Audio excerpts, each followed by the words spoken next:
అందరికీ నమస్కారం అండి. Welcome to today's session. ఇవాల్టి సెషన్లో మనం third part of rise of nationalism in India, nationalism in India అనేటువంటి టాపిక్లో థర్డ్ సెగ్మెంట్, అలాగే మిగతా పార్ట్స్ కూడా చూసే ప్రయత్నం చేద్దాం. సో ఇంతకు ముందు జరిగినటువంటి సెషన్లో మనం Rowlatt act, first world war impact, economical impact, అట్లాగే మనకి జరిగినటువంటి నాన్ కోఆపరేషన్ మూమెంట్, ఇట్లా అవి డిస్కస్ చేసుకున్నాం. దాని తర్వాత జరిగినటువంటి జలియన్ వాలాబాగ్ ఇన్సిడెంట్, చౌరీ చౌరా ఇన్సిడెంట్, దాంతో పాటు మనం differing strands of different sections of people ఎలా జరిగింది, ఎందుకు అనేక వర్గాల వారు లేదా విభిన్న వర్గానికి సంబంధించినటువంటి ప్రజలు, why they had different kinds of goals, what was the issue at that point of time, అంటే ఎందుకు వాళ్ళందరూ కూడా కొంత డిఫరెంట్గా రియాక్ట్ అయ్యేటువంటి ఒక ప్రయత్నం చేశారు. కొంతమందికి లక్ష్యం ఒకటి ఉంది, ఒక్కొక్కరు ఒక్కొక్క రకంగా ఎందుకు అర్థం చేసుకున్నారు, ఇట్లాంటివన్నీ కూడా మనం ప్రీవియస్ సెషన్స్లో మనం డిస్కస్ చేసుకున్నాం. మీ అందరికీ తెలిసిందే, మళ్ళీ ఒకసారి రిక్వెస్ట్ చేస్తున్నా, మనకి చాలా మంది వ్యూవర్స్ ఉన్నారు, కానీ దయచేసి అందరూ కూడా సబ్స్క్రైబ్ చేసుకోండి.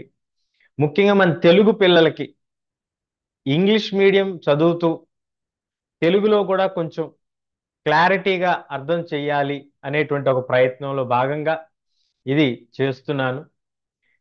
న్యూ ఎడ్యుకేషనల్ పాలసీ ప్రకారం you should be well knowledgeable in your mother tongue. That will help you very well in acquiring any skill quickly. A skill అయినా మీరు బాగా ఎక్వైర్ చేయడానికి the knowledge in the mother tongue language is very crucial అని చెప్తున్నారు. అది national educational పాలసీలో ఇప్పుడు వచ్చినటువంటి కొత్త ఎడ్యుకేషనల్ పాలసీలో ఉన్నటువంటి one of the main points. అట్లాగే 3 లాంగ్వేజ్ పాలసీ చాలా గొడవలు జరుగుతున్నాయి, కాబట్టి మనం వాటి జోలికి వెళ్ళొద్దు, వాటితో మనకు అవసరం కూడా లేదు. అంటే నేను చెప్పేది ఏంటంటే, ఒక్కసారి మీకు కనుక క్లియర్గా అర్థమైపోతే you will be very comfortable to write any kind of answer. మీరు బిట్స్ రాయాలన్నా, 1 మార్కర్స్ రాయాలన్నా, 3 మార్క్స్ రాయాలన్నా, 5 మార్క్స్ రాయాలన్నా, కాంప్రహెన్షన్స్ రాయాలన్నా, లేదా అనలిటికల్ అండ్ రీజనింగ్ క్వశ్చన్స్ రాయాలన్నా, ఇవన్నీ కూడా మీరు రాయగలుగుతారు. అసర్షన్ అండ్ రీజనింగ్ క్వశ్చన్స్ ఉన్నాయి, మ్యాప్ పాయింటింగ్ క్వశ్చన్స్ ఉంటాయి మనకి హిస్టరీలో మెయిన్గా. సో ఇవన్నీ రాయటానికి మీకు హెల్ప్ చేయడానికే నేను ఒక బ్లాగ్ క్రియేట్ చేయటం జరిగింది. మెయిన్గా నోట్స్కి సంబంధించి క్విక్ పాయింటర్స్, మీకు ఇందులో డీటెయిల్డ్గా ఎక్కడ ఉండదు. ఎగ్జామినేషన్ పాయింట్ ఆఫ్ వ్యూలో మీకు కావలసినటువంటి ఇన్ఫర్మేషన్, బేసిక్ ఇన్ఫర్మేషన్ అనేది క్లియర్గా, క్రిస్టల్ క్లియర్గా ప్రొవైడ్ చేయబడుతుంది. మినిమం ఇంత ఇన్ఫర్మేషన్ అయితే మనకు ఉండాలి. సో దీంతో మీరు అబోవ్ 90% అయితే స్కోర్ చేయగలుగుతారు. నేను మీకు ఆల్రెడీ చెప్పాను ఇంతకుముందు కూడా, పేరెంట్స్లో చాలా మందికి ఒక అపోహ ఉండొచ్చు, సోషల్ అనగానే చాలా లెందీ ఆన్సర్స్ రాయాలి అనేటువంటి కాన్సెప్ట్ ఒకప్పుడు ఉన్నటువంటి కాన్సెప్ట్ ఈ దశాబ్దంలో, గత దశాబ్ద కాలంలో, అంటే almost from decade from now, ఏది నేను చూస్తున్నటువంటి ఒక 10 సంవత్సరాల కాలంలో గణనీయంగా ఈ ఆన్సరింగ్ ప్యాటర్న్స్ అనేవి మారాయి. ఇంకా మీకు చెప్పాలంటే వర్డ్ కౌంట్, ఎన్ని వర్డ్స్లో మీరు ఆన్సర్ రాస్తున్నారు అనేటువంటిది కౌంట్తో సహా ఇస్తున్నారు బోర్డు వాళ్ళు. 300 వర్డ్స్ అంటే చాలా ఎక్కువ. 120 వర్డ్స్, 80 వర్డ్స్, 100 వర్డ్స్, ఇట్లా మీకు స్పెసిఫిక్గా, అంటే వాళ్ళు ఏం అడుగుతున్నారు, కాన్సెప్ట్ అడుగుతున్నారు. Concept related key words, key personalities, key issues, ఇవి మనకి తెలియాలి అనేటువంటిది ఒక లక్ష్యం. హిస్టరీ చదివేటప్పుడు మీరు ఏ టాపిక్నైనా సరే మీరు చదవాలనుకున్నటువంటి సందర్భంలో ఆ టాపిక్కి సంబంధించి మీరు ఫాలో అవ్వాల్సినటువంటి ఒక క్విక్ టిప్, ఈజీగా మెమరైజ్ చేయడానికి కానీ మీరు నోట్స్ రాసుకున్నా కూడా బాగుండేది. నేను చాలా మంది పిల్లలకి ఫార్ములా చెప్పేవాడిని. ఇన్ఫాక్ట్ బైజూస్లో మేము ఇన్సిస్ట్ కూడా చేసేవాళ్ళం, ఈ ఫార్ములా నేర్చుకుంటే మీకు మంచి మార్కులు వస్తాయని. So 5W1H. 5Ws are who, what, where, when, why. H వచ్చి హౌ. ఇవి 6 పాయింట్లు కనుక మీరు తెలుసుకుంటే 5 నుంచి 6 పాయింట్లు ఈజీగా రాయగలరు. And in depth understanding of the concept అనేది మీకు వస్తుంది. కాబట్టి ఇది మీరు చెక్ చేసుకోండి.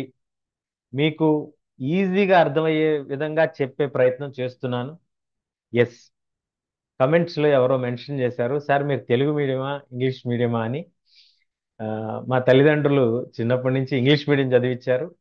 ముఖ్యంగా మా అమ్మ పట్టుబట్టి మరి ఇంగ్లీష్ మీడియం చదవాలి అని. అప్పట్లో పెద్దగా లేదు మాకు. 1990స్లో నేను చెప్తున్నా, 85, 90 ఆ టైం కాలంలో ఇంగ్లీష్ మీడియం ఈ రోజు ఉన్నంత వివిడ్గా లేదు. కానీ అలాంటి టైంలోనే మా మదర్ ఇన్సిస్ట్ చేసి ఈ, మమ్మల్ని ఇంగ్లీష్ మీడియంలో చదివించడం జరిగింది. కాబట్టి KG to PG complete English medium. Even net exam, national eligibility test పెడతారు మనం పీజీ ఎగ్జామ్ పాస్ అయిన తర్వాత. ఆ ఎగ్జామ్ కూడా నేను ఇంగ్లీష్లోనే రాశాను. బిఎడ్ కూడా ఇంగ్లీష్లోనే చేశాను. కాబట్టి నాకు అన్నీ కూడా ఇంగ్లీష్ మీడియంలోనే జరిగింది. కానీ స్వతహాగా మాది ఆంధ్ర ప్రాంతం, కృష్ణా జిల్లా. కాబట్టి మా భాష కొంచెం తెలుగు ఈ విధంగా ఉండేటువంటి ఒక అవకాశం ఉంది. దాంట్లో ఇంట్లో మేము ఇప్పుడు కూడా తెలుగు మాట్లాడుకునే వాళ్ళం. అలాగే హిందీ కూడా మేము ఎక్కువగా చూసేవాళ్ళం, హిందీ సీరియల్స్ అని అవి కానీ చూసేవాళ్ళం. కాబట్టి మా మదర్కి ఏంటంటే ఎనలిటికల్ పాయింట్ ఆఫ్ వ్యూలో పిల్లలు ఉండాలి, పర్సనాలిటీ వైజ్గా మెచ్యూర్డ్గా ఉండాలి అనేటువంటి ఒక ఆలోచన ఆమెకి ఎప్పుడు ఉండేది. Basically she a very good reader of books అన్నమాట. కాబట్టి మా ఫాదర్ అయితే వెరీ డిసిప్లిన్గా ఉండాలి, మంచి మార్కులు రావాలి, ఫస్ట్ ర్యాంక్ రావాలి, ఇట్లాంటి కండిషన్స్ ఉండేవి. ఫాదర్ ఈజ్ వెరీ స్ట్రిక్ట్, చాలా స్ట్రిక్ట్. చాలా కొట్టేవాళ్ళు, తిట్టేవాళ్ళు. అబ్బో, భయం వేసేది అసలు. నాకు చిన్నప్పుడు అయితే చాలా భయం వేసేది అసలు. మా డాడీని చూస్తేనే భయం వేసిపోయేది. అలాంటి ఒక పరిస్థితి ఉండేది. కానీ మా మదర్ బాగా ఫ్రెండ్లీగా ఉండేవాళ్ళు. మేమిద్దరం ఒక బెస్ట్ ఫ్రెండ్స్ లాగా ఉండేవాళ్ళం. మా మదర్కి ఈ న్యూస్ పేపర్ ఎనలిటికల్ ఎడిటోరియల్స్ చదవటం అన్నా, బుక్స్ చదవటం అన్నా, నోవెల్స్ చదవటం అన్నా, దాన్ని అనలైజ్ చేయటం అన్నా, సైంటిఫిక్ ఇన్నోవేషన్స్, ఈ లేటెస్ట్ ట్రెండ్స్ అన్నీ కూడా బాగా అబ్జర్వ్ చేసి ఆమె దగ్గర మంచి నాలెడ్జ్ ఉండేది. సో ఆ పాయింట్ ఆఫ్ వ్యూలో కొన్నిసార్లు మేమిద్దరం డిఫర్ అయ్యే వాళ్ళం కూడా. మేమిద్దరం డిఫర్ అయినటువంటి ఒక మేజర్ ఎగ్జాంపుల్ ఏంటంటే, నేను బిల్ క్లింటన్ తర్వాత ఎలక్షన్ ప్రాసెస్ జరుగుతుంది, నేను అప్పుడే ఎంఏ చదువుతున్నాను. సో నాకున్నటువంటి కొంచెం ఈగో లేదా అహంకారం ఏంటంటే, నేను ఆ థీరీస్, ఎలక్షన్ ట్రెండ్స్ ఇవన్నీ కూడా చదువుతున్నాను. ట్రెండ్స్ చదువుతూ నేను అనలైజ్ చేయగలను అనేటువంటి ఒక ఆలోచనతో నేనేం చెప్పానంటే, bill Clinton wife Hillary Clinton గెలుస్తుంది అని చెప్తే, ఇది దాదాపుగా 2008 ఆ టైంలో జరిగినటువంటి ఒక ఇన్సిడెంట్. అయితే మా మదర్ ప్రెడిక్ట్ చేసింది ఏంటంటే ఒబామా గెలుస్తాడు అని. సో అట్లా మోస్ట్ ఆఫ్ ద టైమ్స్ తను ప్రిడిక్ట్ చేసిన వాళ్ళే గెలిచేవాళ్ళు. ఎందుకు గెలిచేవాళ్ళు అంటే, తనకు ఉన్నటువంటి అనలిటికల్ నాలెడ్జ్ వలన తను అన్ని ఆస్పెక్ట్స్ని అన్బయాస్డ్గా చూడగలిగేది. సో మీకు రెస్ట్ ఇస్ హిస్టరీ, మీ అందరికి తెలుసు ఎవరు గెలిచారు ఏంటి అనేది మీ అందరికి తెలుసు. కాబట్టి ఇంకా నేను డెప్త్కి వెళ్ళట్లేదు. So let's get into our session. So have good discussions with your children. Discuss చేయండి వాళ్ళని డిఫరెంట్ వ్యూ పాయింట్స్లో మాట్లాడటానికి.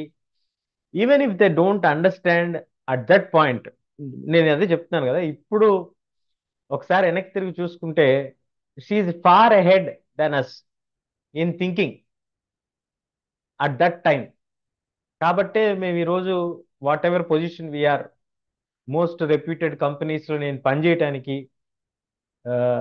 From somewhere from Vijayawada we move to Hyderabad, set I'm working in international schools. కాబట్టి ఈ ఎక్స్పోజర్ రావటానికి కారణం ఆమె తీసుకున్నటువంటి ఫస్ట్ స్టెప్, నా పిల్లలు ఇంగ్లీష్ మీడియంలో చదవాలి అనేటువంటి ఒక ఆలోచన ఆమె తీసుకోవటం వల్లనే బహుశా మేము ఇలా ఉన్నామేమో. లేదు ఆమె కనుక తీసుకొని ఉండకపోతే maybe we would be in a different position. కాబట్టి తల్లిదండ్రులు మనకి ఇచ్చినటువంటి గిఫ్ట్స్ మనకి ఎంజాయ్ చేసేటప్పుడు పెద్దగా తెలియదు. కాబట్టి గుర్తుంచుకుంటే మంచిది అనేది నా opinion. And most of the children at present you are also enjoying most of the benefits. కాబట్టి have that respect and be cordial with your parents. మీకు ప్రపంచంలో ఎవరైనా ఫ్రెండ్స్ ఉన్నారంటే those who don't have any ill will against you అంటే they are parents. మీ పట్ల ఎటువంటి ఆశ కానీ ద్వేషం కానీ ఎలాంటి చెడు ఆలోచన లేకుండా పూర్తిగా మీరు బాగుండాలి అనేటువంటి ఒక దాన్ని ఇన్సిస్ట్ చేసేటువంటి వాళ్ళు, ఆలోచన చేసేవాళ్ళు, even night and day, day and night చేసేవాళ్ళు పేరెంట్స్ మాత్రం. కాబట్టి let's take this point for today and let's go head. ఇవాళ మనం థర్డ్ సెషన్లోకి వెళ్ళిపోదాం. Third sub topic for today's session, as I mention, మనకి బ్లాగ్ రెడీగా ఉంది. మీరందరూ కూడా బ్లాగ్ చెక్ చేసుకోవచ్చు. శేషుచీర.బ్లాగ్ అని కొట్టంగానే మీకు వచ్చేస్తుంది బ్లాగ్. ఎనివే ఈ లింక్, ఈ డిస్క్రిప్షన్ అంతా కూడా మీకు ఇవ్వటం జరుగుతుంది. ఇది మన బ్లాగ్ పోస్ట్. ఇందులో మన వీడియోస్ కనపడతాయి మీకు. అలాగే కీ పాయింట్స్, ఏ సబ్ టాపిక్స్ ఉన్నాయి దీంట్లో, ఏమిటి అనేది మనం చూడొచ్చు. మైండ్ మ్యాప్స్ మేము ఇప్పుడు అప్డేట్ చేస్తున్నాం. ఆల్మోస్ట్ ఆల్ చాప్టర్స్ నోట్స్ని కూడా అప్డేషన్ అయిపోయింది, చేసేసాము. సో నెక్స్ట్ దీన్ని ఎలా ఇంప్రూవ్ చేయాలి, విజిబిలిటీ, ఇఫ్ పాసిబుల్ మిగతా సబ్జెక్ట్స్ కూడా మీరు మెన్షన్ చేయండి. Which subjects you want me to add the material to the blog. మీకు ఏదైనా సబ్జెక్ట్ పర్టికులర్గా కావాలి, నాకు ఉదాహరణకి మ్యాథ్స్ నాకు కొంచెం కష్టంగా ఉంది సార్ అంటే, నాకు పర్సనల్గా మ్యాథ్స్ చాలా ఇష్టం, మ్యాథ్స్ కానీ సైన్స్ కానీ మీకు ఏదైనా బ్లాగ్ ఈ బ్లాగ్లో యాడ్ చేయమంటారా, లేదా మిగతా సబ్జెక్ట్స్ ఇంకేదైనా యాడ్ చేయమంటే we'll try to add that also. మీకు ఉపయోగపడుతుందని ఒక ఆశయంతో. So hope you all will support me by subscribing the channel. Please consider subscription. ఇప్పటికైతే చాలా మంది సబ్స్క్రైబ్ చేసుకున్నారు. Thank you, thank you very much. మీ అందరి సపోర్ట్ ఉండటం వల్లనే I hope I'm recovering very soon and very fast. So thank you very much. అలాగే మీరందరూ కూడా మమ్మల్ని సపోర్ట్ చేయండి. మీరందరూ కూడా మంచి మార్కులతో సెటిల్ అవ్వాలి అనేటువంటిదే నా యొక్క ఆలోచన. So let's start today's session. So ఇక్కడ మీరు క్లియర్గా చూడొచ్చు, టెక్స్ట్ బుక్లో every point we are covering so that you don't miss any kind of bits or questions. Even for UPSC examination, మీరు ఐఏఎస్ ఎగ్జామ్కి వెళ్ళినా కూడా ఈ వీడియో విన్న తర్వాత మీరు ఏ గవర్నమెంట్ ఎగ్జామ్కి వెళ్ళినా you will be able to crack that one. అంత క్లియర్గా చెప్పే ప్రయత్నం అయితే చేస్తున్నా. సో కొంచెం టైం ఉండొచ్చు, వీడియో కొంచెం చూసి మీరు మీ నోట్స్ ప్రిపేర్ చేసుకోండి, లేదంటే మన బ్లాగ్ వాడుకోండి. That is up to you. Which ever thing is convenient for you, please go head with that. So if you have any other doubts, feel free to mention your doubts in the comment section, and don't hesitate to ask any topic which you want me to tell. Right. So towards the civil disobedience movement, civil disobedience movement అనేటువంటిది ఎలా జరిగింది, ఏమిటి అనేటువంటిది మనం ఇప్పుడు చూసే ప్రయత్నం చేద్దాం. దీనికి బ్యాక్గ్రౌండ్, నేపథ్యాన్ని కనుక మనం తీసుకున్నట్లయితే, బ్యాక్గ్రౌండ్లో మనం ఇంతకు ముందు నేర్చుకున్నటువంటి నాన్ కోఆపరేషన్ మూమెంట్ ఎలా జరిగింది, దాని యొక్క పర్యవసానాలు ఏంటి, different sections of people how did they react, ఇవన్నీ కూడా మనం చూసాం. ఇప్పుడు దాదాపు ఒక 10 years తర్వాత మళ్ళీ సివిల్ డిసొబీడియన్స్ మూమెంట్కి తీసినటువంటి పరిణామ క్రమాన్ని మనం చూసే ప్రయత్నం చేద్దాం. సో ఇక్కడ మీరు ఫిబ్రవరి 1922 చూస్తే Mahatma Gandhi decided to withdraw the non-cooperation movement. So first thing, in which month the non-cooperation movement has been withdrawn? February 1922. ఇది మనకున్నటువంటి బిట్. Why? ఎందుకు? He felt the movement was turning violent in many places. Satyagrahis need to be trained properly. సత్యాగ్రహ మార్గం అంటే ఏంటో మనం already discuss చేసుకున్నాం. Non violent వేలో appeal to the అప్రెసర్స్ mind. అవతల వ్యక్తి మన పైన శక్తి ప్రదర్శిస్తున్నప్పుడు అతని పట్ల తిరిగి మనం నిరసనని ఎలా వ్యక్తం చేయాలి అనేది ఒక వినూత్నమైనటువంటి ఒక కొత్త తరహా శాంతియుత మార్గంలో, అహింసా మార్గంలో మహాత్ముడు ఒక కొత్త మార్గాన్ని చెప్పడం జరిగింది. దాన్నే సత్యాగ్రహ మూమెంట్ అంటాం, సత్యాగ్రహం అంటాం. సత్యం ప్లస్ ఆగ్రహం, నిజాన్ని అన్వేషించిన చేయటమే ఈ యొక్క మూమెంట్ యొక్క ముఖ్యమైనటువంటి లక్షణం. కాబట్టి ఇక్కడ the movement is turning violent in many places and satyagrahis need to properly trained for such kind of mass struggles. ఇలాంటి పెద్ద పెద్ద ఉద్యమాలు జరపాలి అని అంటే వాళ్ళకి ఇంకా ప్రాపర్గా ట్రైనింగ్ ఇవ్వాలి అనేటువంటి ఒక ఆలోచన గాంధీ గారికి వచ్చింది. So that is the reason why Gandhiji called off the movement of non cooperation. So Gandhiji, why did Gandhiji called off the non cooperation movement అంటే Gandhiji called off the non cooperation movement because he saw the movement is turning violent in many places. చాలా చోట్ల చాలా రకాలైనటువంటి హింసలు జరగటాన్ని ఆయన observe చేశారు, గమనించారు. అదేవిధంగా ఆయా వర్గాల వారందరికీ కూడా మనం ఇంకా ట్రైనింగ్ ఇవ్వాల్సినటువంటి పరిస్థితి, ఇంకా మనం నేర్పాల్సినటువంటి ఒక పరిస్థితి ఉంది, ఇంకా అవగాహన తీసుకురావాలి. కొన్ని లక్షలాది మంది పాల్గొంటున్నారు, చాలా ఆనందదాయకం, కానీ హింసకి వెళ్ళిపోతున్నారు. అలా వెళ్లకుండా ఉండటానికి వాళ్ళు చేయగలిగినటువంటి దాన్ని ఎలా చేయాలి అనేటువంటి ఒక ప్రక్రియని మళ్ళీ మనం తిరిగి వాళ్ళకి నేర్పాలి అనేటువంటి ఒక ఆలోచన గాంధీజీ చేయటం జరిగింది. కానీ with in the Congress some leaders were now tired of the mass struggles. ఏమిటండి ఈ ఉద్యమాలు, ఈ నాన్ వైలెంట్ స్ట్రగుల్ అంటారు, ఈ ఉద్యమం అంటారు, ఇలా నిరసన తెలియజేయాలంటారు, వీటి వల్ల మనకి ఏమి, మనల్ని బాగా కొడుతున్నారు, విపరీతంగా హింసిస్తున్నారు, భయంకరంగా హింస జరుగుతుంది. ఇవన్నీ చూస్తున్నటువంటి మిగతా గ్రూప్ ఎవరైతే ఉన్నారో కాంగ్రెస్ పార్టీలోనే, అంటే మహాత్మా గాంధీ గారు కూడా కాంగ్రెస్ పార్టీకి సంబంధించినటువంటి నాయకులే, ప్రముఖ నాయకులుగా మనం చెప్పుకోవచ్చు. సో వాళ్ళు ఏమన్నారంటే, no, we want to participate in the elections of the provincial councils which have been set up in government of India act of 1919.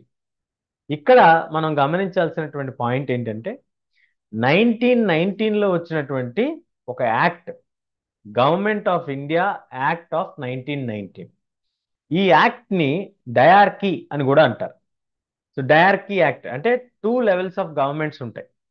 ఒకటి బ్రిటిష్ వాళ్ళు రన్ చేసే గవర్నమెంట్, రెండవది మన లెజిస్లేటివ్ కౌన్సిల్స్ ఉంటాయి. అంటే స్థానికంగా ఉండేటువంటి ప్రొవిన్సెస్లో, ప్రొవిన్సెస్ అంటే ఇప్పుడున్నటువంటి రాష్ట్రాల్లో శాసనసభల మాదిరిగా అప్పుడు కొన్ని సభలను ఏర్పాటు చేశారు. అది ప్రజల యొక్క ప్రతినిధుల యొక్క సభ.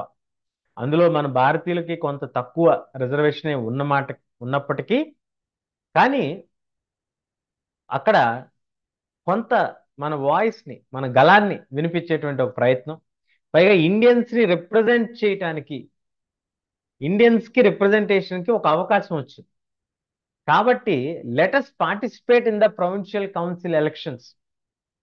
మనల్ని రిప్రజెంట్ చేసుకొని ఆ చట్ట సభల్లో మన వాయిస్ గనక మనం వినిపిస్తే బ్రిటిష్ యొక్క పాలసీస్ని కనుక మనం అపోజ్ చేస్తే we can demonstrate them in a democratic వే అనేటువంటిది వాళ్ళు చెప్పే ప్రయత్నం చేశారు.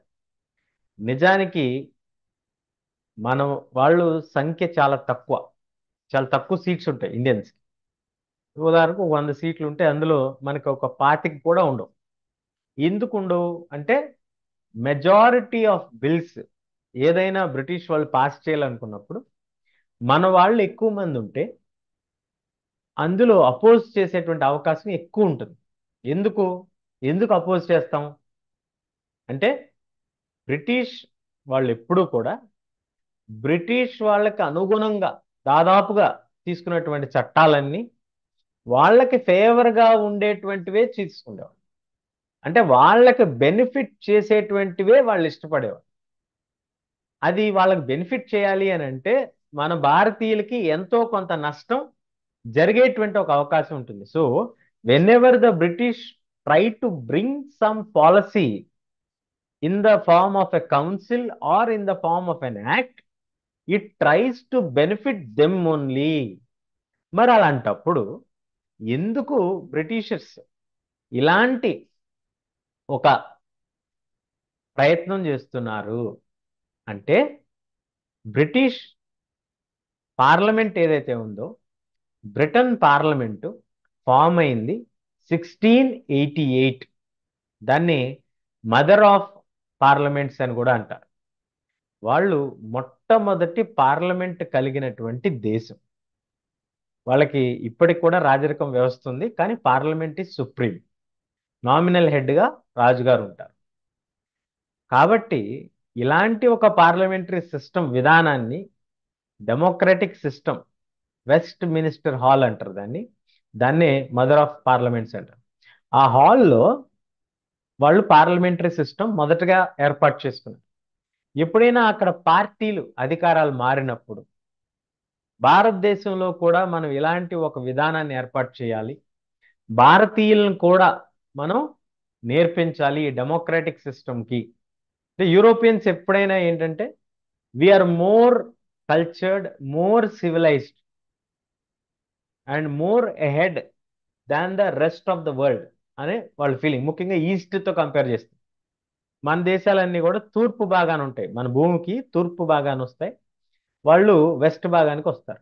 ఈ యుఎస్ఏ, యూకే, కెనడా, ఫ్రాన్స్ ఇవన్నీ కూడా మనకి వెస్ట్ అంటారు, వెస్టర్న్ కంట్రీస్ అంటాం కదా అట్లా. కాబట్టి west always used to feel that the east is not that civilised. నిజంగా అంత సివిలైజ్డా కాదా, దాంట్లో ఆ వాదనలో ఎంతవరకు నిజం ఉంది, నేను ఈ డిస్కషన్కి అయితే వెళ్ళట్లేదు. ఇప్పుడు నేను ఇది అవుట్ ఆఫ్ ద కంటెక్స్ట్కి వెళ్ళిపోతుంది.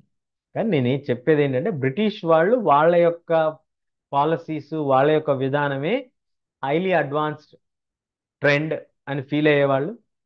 వాళ్ళకి బెనిఫిట్గా వాళ్ళ దేశం ఇండస్ట్రీస్కి, ఆ దేశ బిజినెస్ మెన్స్కి బెనిఫిట్గా ఉండేటట్టుగానే వాళ్ళు చట్టాలు చేసేవాళ్ళు. అందువల్ల సహజంగానే మన దేశంలో ఏదైనా ఒక చట్టం వాళ్ళు చేయాలనుకున్నప్పుడు 90% వాళ్ళకి బెనిఫిట్స్ ఉండి ఏదో నామమాత్రంగా మనకి బెనిఫిట్స్ ఉండేటట్టుగా వాళ్ళు చూసుకునేవాళ్ళు. కాబట్టి సిఆర్ దాస్, మోతీలాల్ నెహ్రూ వీళ్ళు they want to return to counsel politics. వాళ్ళు అప్పటికే స్వరాజ్ పార్టీ అనేటువంటి ఒక పార్టీని ఏర్పాటు చేశారు. చిత్తరంజన్ దాస్ అండ్ మోతీలాల్ నెహ్రూ. అలాగే కాంగ్రెస్ పార్టీని కూడా ఇన్సిస్ట్ చేశారు, లెటస్ జాయిన్ బ్యాక్, కౌన్సిల్లోనే ఫైట్ చేద్దాం, అట్లీస్ట్ మనం కౌన్సిల్లో కొంత వాదన వినిపించవచ్చు, దాని ద్వారా న్యూస్ కవరేజ్ జరుగుతుంది, ప్రజలకు తెలుస్తుంది, దాని ద్వారా మనం ఒక మార్పు తీసుకురావచ్చు అనేటువంటి ఒక ఆలోచన వాళ్ళు చేయటం జరిగింది. మరి యంగ్ లీడర్స్ అంటే మనం మాట్లాడుతున్నది 1922 ఆ టైం కదా.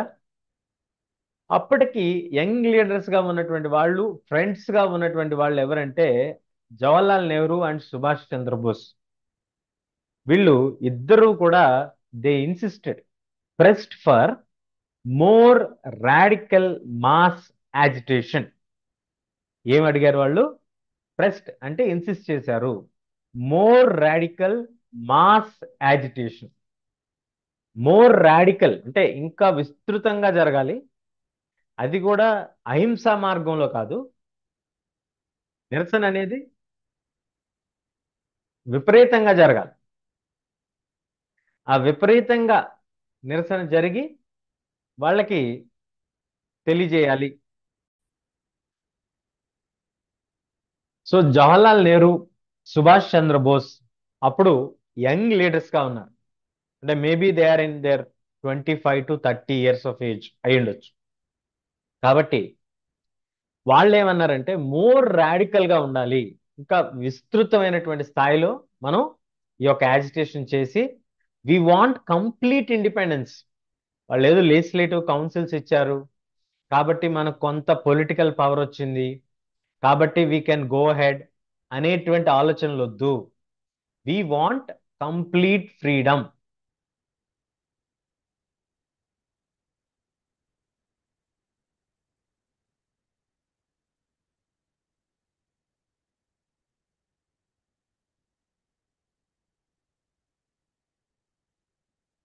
అనేటువంటి దాన్ని వాళ్ళు బాగా ఇన్సిస్ట్ చేసి, అప్పట్లో వాళ్ళు కాంగ్రెస్ పార్టీలోనే ఉండేవాళ్ళు కాబట్టి ఈ డిబేట్ ఏదైతే జరిగిందో ఇంటర్నల్ సిచ్యువేషన్స్ ఏమేని అంటే 1920s తర్వాత రెండుగా విడిపోయింది కాంగ్రెస్ పార్టీ.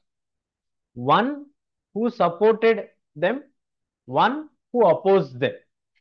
ఒక వర్గం ఏమో మేము రాడికల్ మెజర్స్ తీసుకుంటాం, యంగ్ జనరేషన్ అంతా కూడా ఈ మాస్ స్ట్రగుల్స్, అహింసా మార్గం, వాళ్ళు వచ్చి కొట్టేస్తున్నారు మమ్మల్ని, వాళ్ళకేమీ రూల్స్ వర్తించట్లేదు, మమ్మల్ని అయితే విపరీతంగా హింసిస్తున్నారు అనేటువంటి ఒక ఇది జరుగుతుంది. కాబట్టి ఇలా వద్దు, మనమే అందరం కలిసి ఒక రాడికల్ గా మనమే తిరుగుబాటు లాగా చేద్దాం అనేటువంటి ఒక ఆలోచన వాళ్ళు చేశారు. ఇది ఇంటర్నల్ డిబేట్ కి అలాగే కొంత డిస్సెన్షన్, కొంత నెగిటివిటీకి కారణమైంది. ఇందులో రెండు ప్రధానమైనటువంటి ఫ్యాక్టర్స్ ఆ టైంలో మనకి ఎఫెక్ట్ చూపించాయి. ఇది అర్థం అవ్వాలంటే మళ్ళీ మనం కొంచెం వెనక్కి వెళ్ళాలి. ఏమిటది అంటే వాట్ ఆర్ ద ఫ్యాక్టర్స్ మనం చూద్దాం ఫస్ట్. ఆ ఫ్యాక్టర్స్ ఏంటి? ఒకటి వరల్డ్ వైడ్ ఎకనామిక్ డిప్రెషన్, రెండవది మనకి ది అగ్రికల్చరల్ ప్రొడక్షన్ డిక్లైన్డ్. ఇవి రెండు మనకి ప్రధానంగా మనకు కనిపిస్తుంది. అగ్రికల్చర్ ప్రైజెస్ బాగా పడిపోయినాయి. 1926 నుంచి 1930 కాలంలో విపరీతంగా ధర పడిపోయింది. ధర పడిపోవడంతో అగ్రికల్చర్ ఎక్స్పోర్ట్, ముఖ్యంగా రైస్, వీట్, ఇవన్నీ కూడా ఎక్స్పోర్ట్ చేసేటువంటివి. ధర తగ్గిపోయింది కాబట్టి రైతులకి ఆదాయం లేదు, ఆదాయం లేదు. అలాగే వీళ్ళకి రెవెన్యూ, వీళ్ళకు ఉన్నటువంటి సోర్సెస్ ఏదైతే ఆదాయం వస్తుందో అవన్నీ కూడా తగ్గిపోయినాయి, దాదాపు జీరో అయిపోయింది. మరి మరొక కారణం ఏంటండి? ప్రపంచవ్యాప్తంగా ఉన్నటువంటి ఆర్థిక విధానం ఏదైతే ఉందో ఆర్థిక విధానం పూర్తిగా నష్టపోయింది. నష్టపోయి ఎలాంటి పరిస్థితి వచ్చింది మనకి అంటే, మనకి జర్మనీలో ఒక ఉదాహరణ ఉంది, బహుశా 9th గ్రేడ్లో మీరు చదువుకొని ఉంటారు. హిట్లర్ అధికారంలోకి రాకముందు జర్మనీలో ఎకనామిక్ డిప్రెషన్ వచ్చినటువంటి సమయానికి ఒక కాఫీ కావాలంటే ఒక పెద్ద లారీ లాంటి దాంట్లో డబ్బులు వేసుకొని లేదా ట్రాక్టర్ లాంటి దాంట్లో డబ్బులు వేసుకొని వెళ్ళి ఇస్తే గాని కాఫీ వచ్చేటువంటి పరిస్థితి ఉండేది కాదు. అంత దయనీయమైనటువంటి ఒక పరిస్థితికి ఆర్థిక విధానం వచ్చింది. అది జర్మనీ కేసు. అది అంత ఎఫెక్ట్ లేకపోయినా మిగతా చోట్ల అన్నిటిలో కూడా మనకి ఆర్థికంగా అంత వెసులుబాటు అనేది లేదు, ఆర్థిక సంక్షోభం వచ్చింది. ఎందుకు వచ్చిందయ్యా ఆర్థిక సంక్షోభం అని అంటే, మళ్ళీ మనం వరల్డ్ వార్ 1 1914 నుంచి 1918 వరకు 4 సంవత్సరాల పాటు దాదాపుగా అన్ని దేశాలు, ప్రపంచంలో ఉన్నటువంటి అన్ని దేశాలు, కొన్ని ఐలాండ్స్, ఫిజీ, టర్కీ లాంటి కొన్ని దేశాలు, టర్కీ కూడా పాల్గొంది, సబ్జెక్ట్ టు కరెక్షన్, కొన్ని ఐలాండ్స్ మినహాయిస్తే దాదాపుగా అన్ని దేశాలు తమ యొక్క సైన్యాన్ని నేరుగా కానీ లేదా ఇతర దేశాలతో అలైన్ అయి ఉండటం వలన కానీ వాళ్ళు పార్టిసిపేట్ చేయాల్సినటువంటి ఒక పరిస్థితి కనిపించింది. దానివల్ల ఏమైంది, ఈ 4 సంవత్సరాలు వాళ్ళ కంపెనీస్ పైన కానీ ఇండస్ట్రీస్ పైన కానీ అగ్రికల్చర్ పైన కానీ వాళ్ళు ఎలాంటి ఇన్వెస్ట్మెంట్స్ ఎలాంటి డెవలప్మెంట్స్కి వాళ్ళు ముందుకు రాలేదు.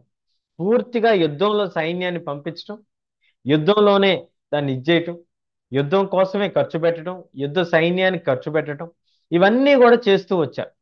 4 సంవత్సరాల పాటు ఈ విధంగా చేయటంతో ఈ ఎఫెక్ట్ అనేది ఒక 10 సంవత్సరాల తర్వాత అంటే 1924, 25, 26 కాడి నుంచి విపరీతంగా పడింది. 28 వచ్చేసరికి కంప్లీట్ డౌన్ఫాల్కి వచ్చేసింది. ఎందుకంటే ఆ 4-5 సంవత్సరాలు పెట్టినటువంటి ఖర్చు, దాని యొక్క ఎఫెక్ట్, అప్పులు విపరీతంగా పెరిగిపోయినాయి, వడ్డీలు పెరిగిపోయినాయి. ఆ ఎఫెక్ట్ మనకి గ్రేట్ ఎకనామిక్ డిప్రెషన్ 1929గా వచ్చింది. ఆ పాయింట్ మనకి ఇక్కడ యాడ్ చేయలేదు కాబట్టి మీరు యాడ్ చేసుకోండి. 1929లో గ్రేట్ ఎకనామిక్ డిప్రెషన్ అనేది ప్రపంచవ్యాప్తంగా వచ్చింది. దాని యొక్క ప్రభావం భారతదేశం పైన కూడా పడింది. సో అగ్రికల్చరల్ గూడ్స్ యొక్క డిమాండ్ విపరీతంగా పడిపోయింది. అంటే మనం పండించాం కానీ కొనేవాళ్ళు లేరు, మార్కెట్లో కొనేవారు లేరు కాబట్టి మనం పండించిన దానికి వాల్యూ అనేది లేకుండా పోయింది. దాని వలన పన్నులు కట్టలేనటువంటి ఒక పరిస్థితికి మన ఇండియన్ ఫార్మర్స్ వచ్చారు. దేశం అంతటా కూడా క్లిష్టమైనటువంటి పరిస్థితులు వచ్చాయి. Turmoil situation. అన్ని చోట్ల కూడా ధాన్యం ఉంటే డబ్బు లేదు, డబ్బు ఉంటే ధాన్యం లేనటువంటి ఒక పరిస్థితి ఏర్పడింది. డబ్బు సహజంగానే చాలా తక్కువగా అందుబాటులో ఉంది. ఇలాంటి ఒక బ్యాక్గ్రౌండ్ టైంలో బ్రిటన్లో సహజంగా ఏదైనా క్రైసిస్ వచ్చినప్పుడు అధికారంలో ఉన్నటువంటి ప్రభుత్వం లేదా పార్టీ తన యొక్క అధికారాన్ని కోల్పోయి కొత్త పార్టీలు అధికారంలోకి రావటం సహజంగా డెమోక్రాటిక్ సిస్టమ్స్లో జరిగేటువంటి. ఏదైనా ఒక విపత్తు జరిగినప్పుడు ప్రజలు ఆ విపత్తుని సరిగ్గా హ్యాండిల్ చేయలేకపోయారు అనేటువంటి ఒక ఉద్దేశంతో ఆ నాయకుల్ని మార్చి వేరే పార్టీ నాయకుల్ని అధికారంలోకి తీసుకురావటం అనేది డెమోక్రాటిక్ సిస్టమ్ యొక్క బ్యూటీ. ప్రజాస్వామ్య విధానంలో జరిగేటువంటి ఒక ప్రక్రియ. ఇలా జరుగుతున్నటువంటి ఒక ప్రక్రియలో భాగంగా ఎప్పటి నుంచో బ్రిటన్లో ప్రజాస్వామ్యం ఉంది కాబట్టి వాళ్ళు అక్కడ న్యూ గవర్నమెంట్ అనేది ఫామ్ అయింది. ఎప్పుడైతే అక్కడ ప్రభుత్వం మారిందో టారీ అనేటువంటి ఆయన అధికారంలోకి వచ్చారు. ఆయన ప్రధానమంత్రిగా సెటప్ అయ్యారు. సో ఈ గవర్నమెంట్ ఎప్పుడైతే ఫామ్ అయిందో ఒక కమిషన్, స్టాట్యుటరీ కమిషన్, ఒక నిర్ణీతమైనటువంటి కాలానికి పనిచేసేటువంటి ఒక కమిషన్ని ఏర్పాటు చేశారు. ఎప్పుడైనా ఒక కమిషన్ ఏర్పాటు చేస్తే ఆ కమిషన్కు ఒక నిర్ణీతమైనటువంటి కాలం, అలాగే ఒక స్పెసిఫిక్ ఆబ్జెక్టివ్, అంటే ఎందుకు మనం ఈ కమిషన్ వేసాం, what is the reason, what they will do. అందులో జనరల్గా సీనియర్ మోస్ట్ మినిస్టర్ని లేదా ఒక బాగా రెప్యూటెడ్ జడ్జెస్ని వేస్తారు. ఎందుకంటే ఇంపార్షియల్గా వాళ్ళు ఈ యొక్క అబ్జర్వేషన్స్ ఇస్తారు అనేటువంటి ఒక ఉద్దేశం. కాబట్టి సర్ జాన్ సైమన్ అనేటువంటి వ్యక్తి చేత ఈ కమిషన్ని లీడ్ చేపించారు. ఈ కమిషన్ ఎందుకు వేశారండి అంటే ఇక్కడ మనం చూడొచ్చు, to look in to the functioning of the constitutional system in India and suggest changes.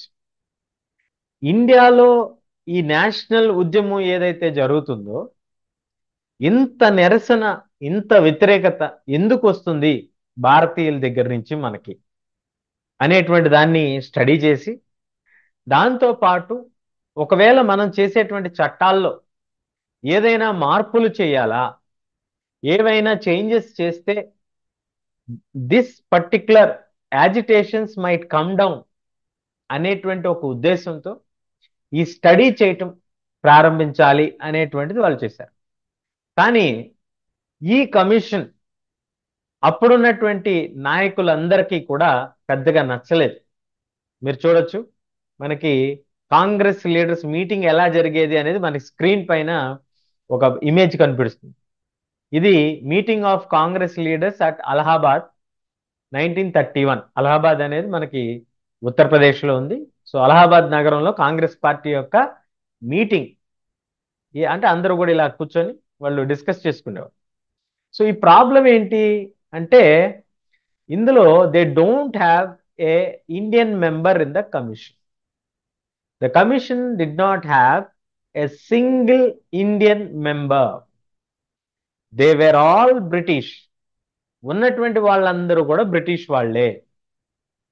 British వాళ్ళు అపాయింట్ చేసినటువంటి ఒక కమిషన్, బ్రిటిష్ వాళ్ళ యొక్క కాన్స్టిట్యూషనల్ సిస్టమ్ భారతదేశంలో ఎందుకు సరిగ్గా పనిచేయట్లేదు, భారతీయులు ఎందుకు ఇంత నిరసన వ్యక్తం చేస్తున్నారు, ఇంత ఆగ్రహానికి గురవుతున్నారు, ఇంత హ్యూజ్ ప్రొటెస్ట్ ఎందుకు జరుగుతున్నాయి అనేటువంటి అంశాన్ని స్టడీ చేయడానికి బ్రిటిష్ వాళ్ళ యొక్క సభ్యులతోనే వాళ్ళు ఒక కమిషన్ని వేసుకున్నారు.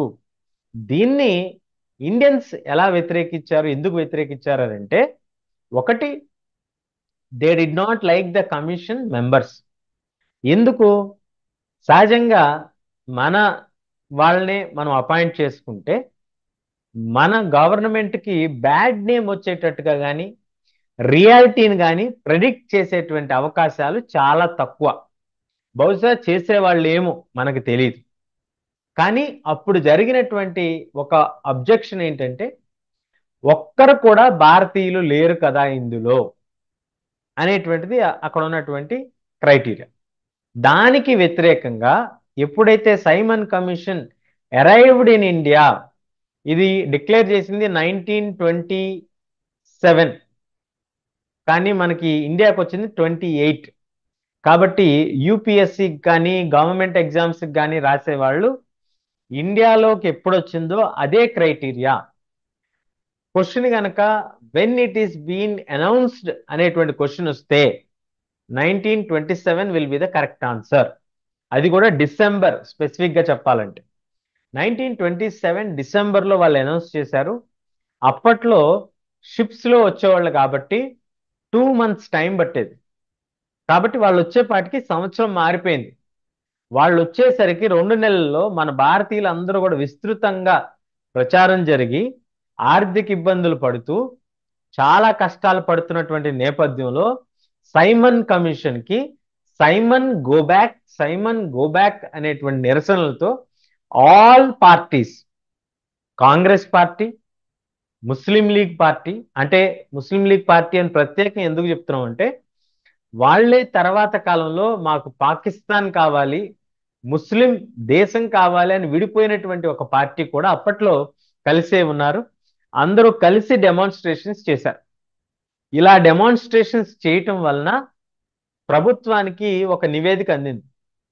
ప్రజలు అక్కడ హ్యాపీగా లేరు, ఈ కమిషన్ పట్ల కూడా వాళ్ళు హ్యాపీగా లేరు అనేటువంటి ఒక మెసేజ్ వెళ్ళేటువంటి ఒక అవకాశం ఉంది. కాబట్టి అప్పుడున్నటువంటి ఇన్ఛార్జ్ లేదా హెడ్ లేదా మెయిన్ రిప్రజెంటేటివ్, మీరు ఏ పేరుతో అయినా పిలుచుకోవచ్చు, in effort to win them over, అంటే in an effort to convince the anti-Simon Commission members, the then Viceroy, Lord Irwin, announced in October 1929 a vague offer of the Dominion status. మేము మీకు ఒక దేశం లాగా గుర్తింపిస్తాము, కానీ మా యొక్క గైడెన్స్లో మీకు తెలియదు కాబట్టి మేము మిమ్మల్ని గైడ్ చేస్తాం, కానీ రాజకీయ నిర్ణయాలన్నీ కూడా మీరే తీసుకోవచ్చు అనేటువంటి ఒక స్టేటస్ ఇస్తాము, డొమినియన్ స్టేటస్ ఇస్తాము. అంటే బ్రిటిష్ కాలనీగా ఉండదు, బ్రిటిష్ లీడింగ్ కంట్రీగా ఉంటుంది అనేటువంటి ఒక ప్రామిస్ ఇచ్చారు. అది కూడా వేగ్ ప్రామిస్. వేగ్ అని అంటే పదం ఏంటంటే డొల్లతనం అనేటువంటి అర్థం వస్తుంది. అంటే స్పెసిఫిక్ టైం బౌండ్ ఏమీ లేదు, ఎప్పుడు ఇస్తారు అనేది గ్యారంటీ లేదు, మేము ఇస్తాం అంతే. అది ఇవాళ ఇవ్వచ్చు, రేపు ఇవ్వచ్చు, 10 ఏళ్ళ తర్వాత ఇవ్వచ్చు, లేదు అసలు ఇవ్వకపోవచ్చు, ఇస్తామన్నాం అంతే. అలాంటి ఒక ప్రామిస్తో వాళ్ళు రండి మనం చర్చలు జరుపుదాం, రౌండ్ టేబుల్ కాన్ఫరెన్స్కి పిలిచారు. ఆయన పిలిచినప్పుడు this did not satisfy the then Congress leaders. అప్పుడు వాళ్ళు ఏమన్నారంటే నో. కాంగ్రెస్ పార్టీ లీడర్స్ ఏమన్నారు? నో అన్నారు. ఇంకా గట్టిగా బలంగా తమ యొక్క వాదన వినిపించినటువంటి వాళ్ళు Jawaharlal Nehru, Subhash Chandra Bose. They became more assertive. Assertive అంటే మీనింగ్ ఏంటంటే బలంగా తమ యొక్క వాదనలను వినిపించేటువంటి దాన్ని అసర్టివ్నెస్ అంటాం. కాబట్టి ఈ అసర్టివ్నెస్ వాళ్ళు ఇచ్చేయటం జరిగింది. సో లిబరల్స్, మోడరేట్స్, ఇప్పుడు ఇందులో మళ్ళీ రెండు వర్గాలుగా ఉన్నారు. కాంగ్రెస్ పార్టీలో ఎప్పుడు కూడా డిఫరెంట్ గ్రూప్స్, డిఫరెంట్ ఐడియాలజీస్ ఉండేవి అప్పుడు. ఇప్పుడు కూడా ఉండొచ్చు, కానీ ఇప్పుడు మనకి పార్టీ అంత షైనింగ్ స్టేటస్లో లేదు కాబట్టి అప్పట్లో ఉన్నటువంటి సందర్భం చెప్తుంది. The liberals and the moderates who were proposing a constitutional system within the framework of British Dominion. ఈ లిబరల్ ఐడియాస్ కలిగినటువంటి వాళ్ళు, మోడరేట్స్ అంటే శాంతియుతంగా మనం చేసుకోవాలి ఏదైనా అని నమ్మేటువంటి వాళ్ళు ఏమన్నారంటే ఎస్, మనం బ్రిటిష్ వాళ్ళ యొక్క గైడెన్స్లోనే మనం ఈ కాన్స్టిట్యూషనల్ సిస్టంలో మార్పు, మన రాజ్యాంగాన్ని మనం రాసుకోవటం, మన పార్లమెంట్ని మనం సెట్ చేసుకోవటం, ఇవన్నీ కూడా ఏర్పాటు చేసుకుంటూ వెళ్తే ఎప్పుడో ఒకప్పటికి గ్రాడ్యువల్గా మనం గెలుస్తాం కదా, గ్రాడ్యువల్గా మనకి ఇండిపెండెన్స్ ఇవ్వక తప్పదు కదా అనేటువంటి ఒక వాదన, ఒక ప్రపోజల్, వాదన కంటే కూడా ఒక ప్రపోజల్ వచ్చింది. ఇది కాలక్రమేపీ ఒక సంవత్సర కాలంలో దాని యొక్క ఇన్ఫ్లుయెన్స్ కూడా తగ్గిపోయింది. డిసెంబర్ 1929 వాళ్ళు ఏం చేశారంటే, జవహర్లాల్ నెహ్రూ అప్పటికి కాంగ్రెస్ పార్టీ యొక్క లీడర్గా ఎన్నికై ఉన్నారు. లాహోర్ ప్రస్తుతానికి పాకిస్తాన్ స్టేట్లో ఉంది, పాకిస్తాన్ కంట్రీలో ఉంది. ఆ లాహోర్లో జరిగినటువంటి కాంగ్రెస్ పార్టీ యొక్క మీటింగ్ ఏదైతే జరిగిందో ఆ మీటింగ్లో వీళ్ళు ఏం డిసైడ్ చేసుకున్నారు? We want Purna Swaraj, full independence for India. పూర్తి స్వాతంత్రం కావాలి మాకు, వి వాంట్ కంప్లీట్ ఇండిపెండెన్స్. ఇది ఎప్పుడు డిక్లేర్ చేసుకున్నారు? 1929లో. 1930 జనవరి 26న ఈ నిర్ణయాన్ని సెలబ్రేట్ చేసుకుంటూ వాళ్ళు జనవరి 26ని ఇండిపెండెన్స్ డేగా అబ్జర్వ్ చేసి వాళ్ళు ఒక ప్లెడ్జ్ కూడా తీసుకున్నారు, స్ట్రగ్లింగ్ ఫర్ కంప్లీట్ ఇండిపెండెన్స్. ఇది అందరూ సెలబ్రేట్ చేసుకున్నారా అంటే లేదు, అదే ప్రారంభం. పూర్తి ఇండిపెండెంట్ స్ట్రగుల్కి కాంగ్రెస్ పార్టీ యొక్క ఆమోద ముద్ర రావటం. అంటే అప్పటి వరకు ఉన్నటువంటి లిబరల్స్, అప్పటి వరకు ఉన్నటువంటి మిగతా వాళ్ళందరూ కూడా బ్రిటిష్ వాళ్ళ యొక్క సహాయంతోనే చేద్దాం అనేటువంటి ఒక వాదనకి తెరదించుతూ వి వాంట్ కంప్లీట్ ఇండిపెండెన్స్ అనేటువంటి ఒక వాదన బలంగా వినిపించడం జరిగింది. సో మహాత్మా గాంధీ గారు ఇప్పుడు ఈ యొక్క కంప్లీట్ ఇండిపెండెన్స్ ఐడియాకి ఎలా మనం ఫ్రీడమ్ని రోజువారీ జీవనంతో, this abstract idea of freedom to more concrete issues of everyday life. మీకు అబ్స్ట్రాక్ట్ ఐడియా అనేటువంటి పదం ఇక్కడ వాడారు మనకి. ఈ అబ్స్ట్రాక్ట్ ఐడియా అంటే ఇది ఆలోచనల్లోనూ అనుభవపూర్వకంగా మాత్రమే మనకు తెలుస్తుంది. ఉదాహరణగా చెప్పాలంటే, మీరు ఒక పెన్ను కొనుక్కున్నారు. ఆ పెన్ అనేది ఒక వస్తువు, మీరు చూడగలరు, మీకు దాని ధర తెలుసు. కానీ అది బాగా రాస్తే కలిగేటువంటి ఒక అనుభవం, రైటింగ్ అంటాం కదా, ఆ రైటింగ్ అనేది మీకు యొక్క అబ్స్ట్రాక్ట్ ఐడియా. మీరు ఏదన్నా రాస్తేనే అది మీరు ఫీల్ అవ్వగలరు. అంటే ఒక ఆలోచనని లేదా ఒక స్వేచ్ఛని, ఒక ఆనందాన్ని మీరు అనుభవపూర్వకంగా తెలుసుకోగలిగేటువంటి దాన్ని అబ్స్ట్రాక్ట్ ఐడియాస్ అంటాం. నేను ఆనందంగా ఉన్నాను అనేటువంటి దాన్ని ఎలా చెప్పాలి? నేను నవ్వటమో, లేదా నేను ఆనందంగా ఉండటం మీరు గమనించటము, నేను హుషారుగా ఉండటం, ఇలాంటివన్నీ దాని తాలూకా లక్షణాలుగా ఉంటాయి. కానీ దీన్ని ఒక ఒక పెన్ను రూపంలోనో, ఒక బుక్ రూపంలోనో, ఒక మొబైల్ ఫోన్ రూపంలోనో చూపించాలి అంటే సాధ్యం పడదు. అలాంటి కాన్సెప్ట్స్ ని యాబ్స్ట్రాక్ట్ ఐడియాస్ అంటాం. అలాంటి ఒక యాబ్స్ట్రాక్ట్ ఐడియానే ఈ ఫ్రీడమ్ అనేటువంటిది, స్వేచ్ఛ అనేటువంటిది, స్వాతంత్రం అనేటువంటిది. స్వాతంత్రం అనేది ఏంటి అంటే తీసుకొచ్చి చూపించడానికి వీలు పడదు, కానీ మనం దాన్ని అనుభవపూర్వకంగా తెలుసుకోగలం. కాబట్టి ఆ ఫ్రీడమ్ ని more concrete issues of everyday life, ఈ స్వేచ్ఛని రోజువారీ దైనందిన జీవితంలో ఎలా అనుభవపూర్వకంగా మనం తెలుసుకోగలమో అనేటువంటి దాన్ని ప్రజలకు గనక మనం తెలియజేస్తే, లక్షలాది కోట్లాది మంది ప్రజలకి స్వేచ్ఛ స్వాతంత్రం అనేది అర్థమైతే ఈజీగా మనం బ్రిటిష్ వాళ్ళ నుంచి Purna Swaraj, full independence of India తీసుకోగలుగుతాము, పొందగలుగుతాము, లేదా బ్రిటిష్ వారిని పారదోలగలుగుతాము అనేటువంటి ఒక ఆలోచనకి గాంధీ గారు రావటం జరిగింది. మరి ఆ ఆలోచనని ఎలా ఇంప్లిమెంట్ చేశారు అనేదే ఇప్పుడు నెక్స్ట్.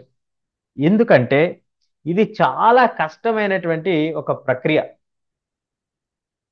ఏ వస్తువో తెలియదు, చూపించటానికి వీలు పడదు, కానీ దానికోసం మనం వాళ్ళు పోరాడే విధంగా వాళ్ళని సన్నద్ధులను చేయాలి. చూసారా, మనకు చెప్పుకోవడానికే ఎంత కష్టంగా ఉందో. ఒక మీరు బాగా చదవండి అని అంటే మీరు పుస్తకాలు కొనుక్కుంటారు, మంచి సెటప్ టేబుల్ లేదా మంచి వాతావరణం పెట్టుకుంటారు, చదువుతారు. కానీ మీరు చదివింది మీకు అర్థం కావట్లేదు.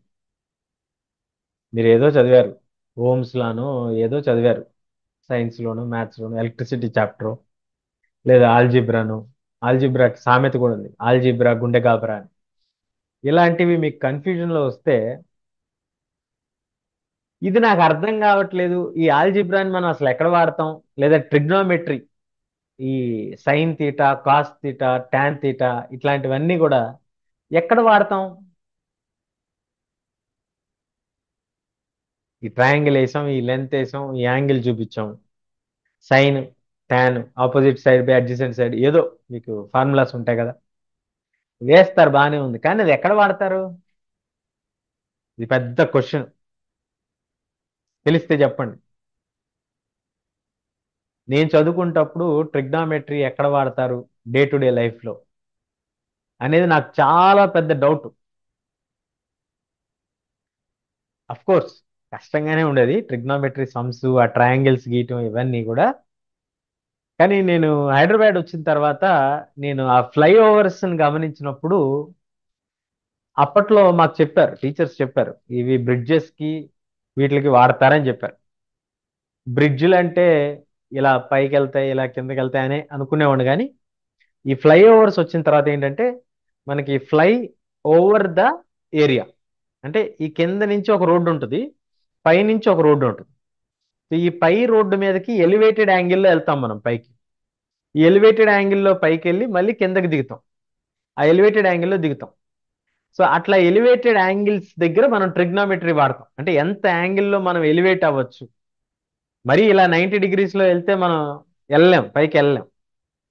కాబట్టి 45 డిగ్రీస్ లేదా 25 డిగ్రీస్, సో గ్రాడ్యువల్గా యాంగిల్ పెంచుకుంటూ వెళ్ళటం, మళ్ళీ గ్రాడ్యువల్గా తగ్గించుకుంటూ రావటం, ఇది మనకి ట్రిగ్నోమెట్రీలో డే టు డే అప్లికేషన్లో మనం చూడొచ్చు. సో అట్లాంటివి యాబ్స్ట్రాక్ట్ ఐడియాస్ అంటాం. ఇప్పుడు మ్యాథ్స్కి సైన్స్కి మనకి ఈ ప్రాబ్లం ఉండదు. మనం ఖచ్చితంగా ఆ పర్టికులర్ ఫార్ములాని కానీ ఆ పర్టికులర్ లాని కానీ మనం ఎక్కడ వాడతాం ఎందుకు వాడతాం అని చెప్పొచ్చు క్లియర్గా. కానీ సోషల్ సైన్సెస్కి ఉన్నటువంటి ఇదేంటంటే న్యాయం అని అన్నాం, ధర్మం అని అన్నాం, జస్టిస్ అని అన్నాం, ఇవన్నీ కూడా యాబ్స్ట్రాక్ట్ ఐడియాస్. ఈ యాబ్స్ట్రాక్ట్ ఐడియాస్ అనేవి అనుభవపూర్వకంగా మాత్రమే తెలుసుకోవాలి, అనుభవించినోడికి తెలుస్తుంది. అందుకే వీటిని యాబ్స్ట్రాక్ట్ ఐడియాస్ అంటాం. సో ఇది మీకు అందరికి ఒక క్లారిటీ వచ్చింది అనుకుంటున్నా నేను. సో నెక్స్ట్, గాంధీ గారు మరి ఎలా దీన్ని కలిపే ప్రయత్నం చేశారు అని అంటే, the salt march and the civil disobedience movement. ఈ సాల్ట్ మార్చ్ అనేది మనకి తెలిసిందే, ఉప్పు సత్యాగ్రహం అని మనం పిలుచుకుంటూ ఉంటాం.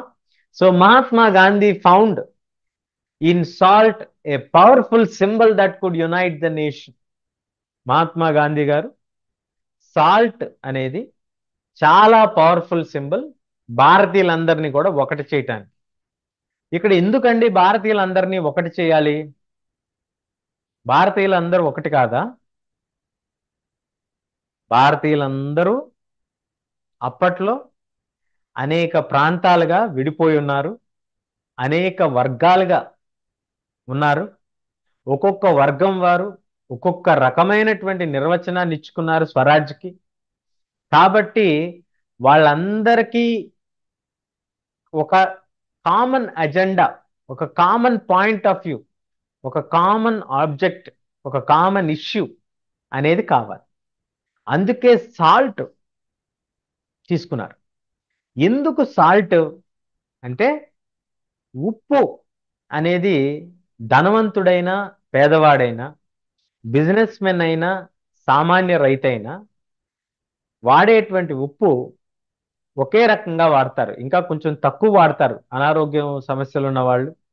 కొంచెం బీపీ షుగర్లు ఈ మధ్య వచ్చిన తర్వాత బాగా షుగర్ తగ్గించేయండి, బీపీ తగ్గించేయండి, ఐ మీన్ సాల్ట్ తగ్గించండి అంటున్నారు. కానీ అప్పట్లో కొంచెం ఇది కామన్గా ఉప్పు వాడేవాళ్ళు. అన్నంలో కూడా నీళ్లతో పాటు కొంచెం ఉప్పు వేసుకొని తినేటువంటి వర్గం ఉన్నా కూడా, అంటే అత్యంత తక్కువ ఆదాయం కలిగినటువంటి వర్గాల వారు కూడా ఉప్పు అనేటువంటి ఒక వస్తువు తెలుసు వాళ్ళకి, వాళ్ళ దైనందిన జీవితంలో వాడేటువంటిది.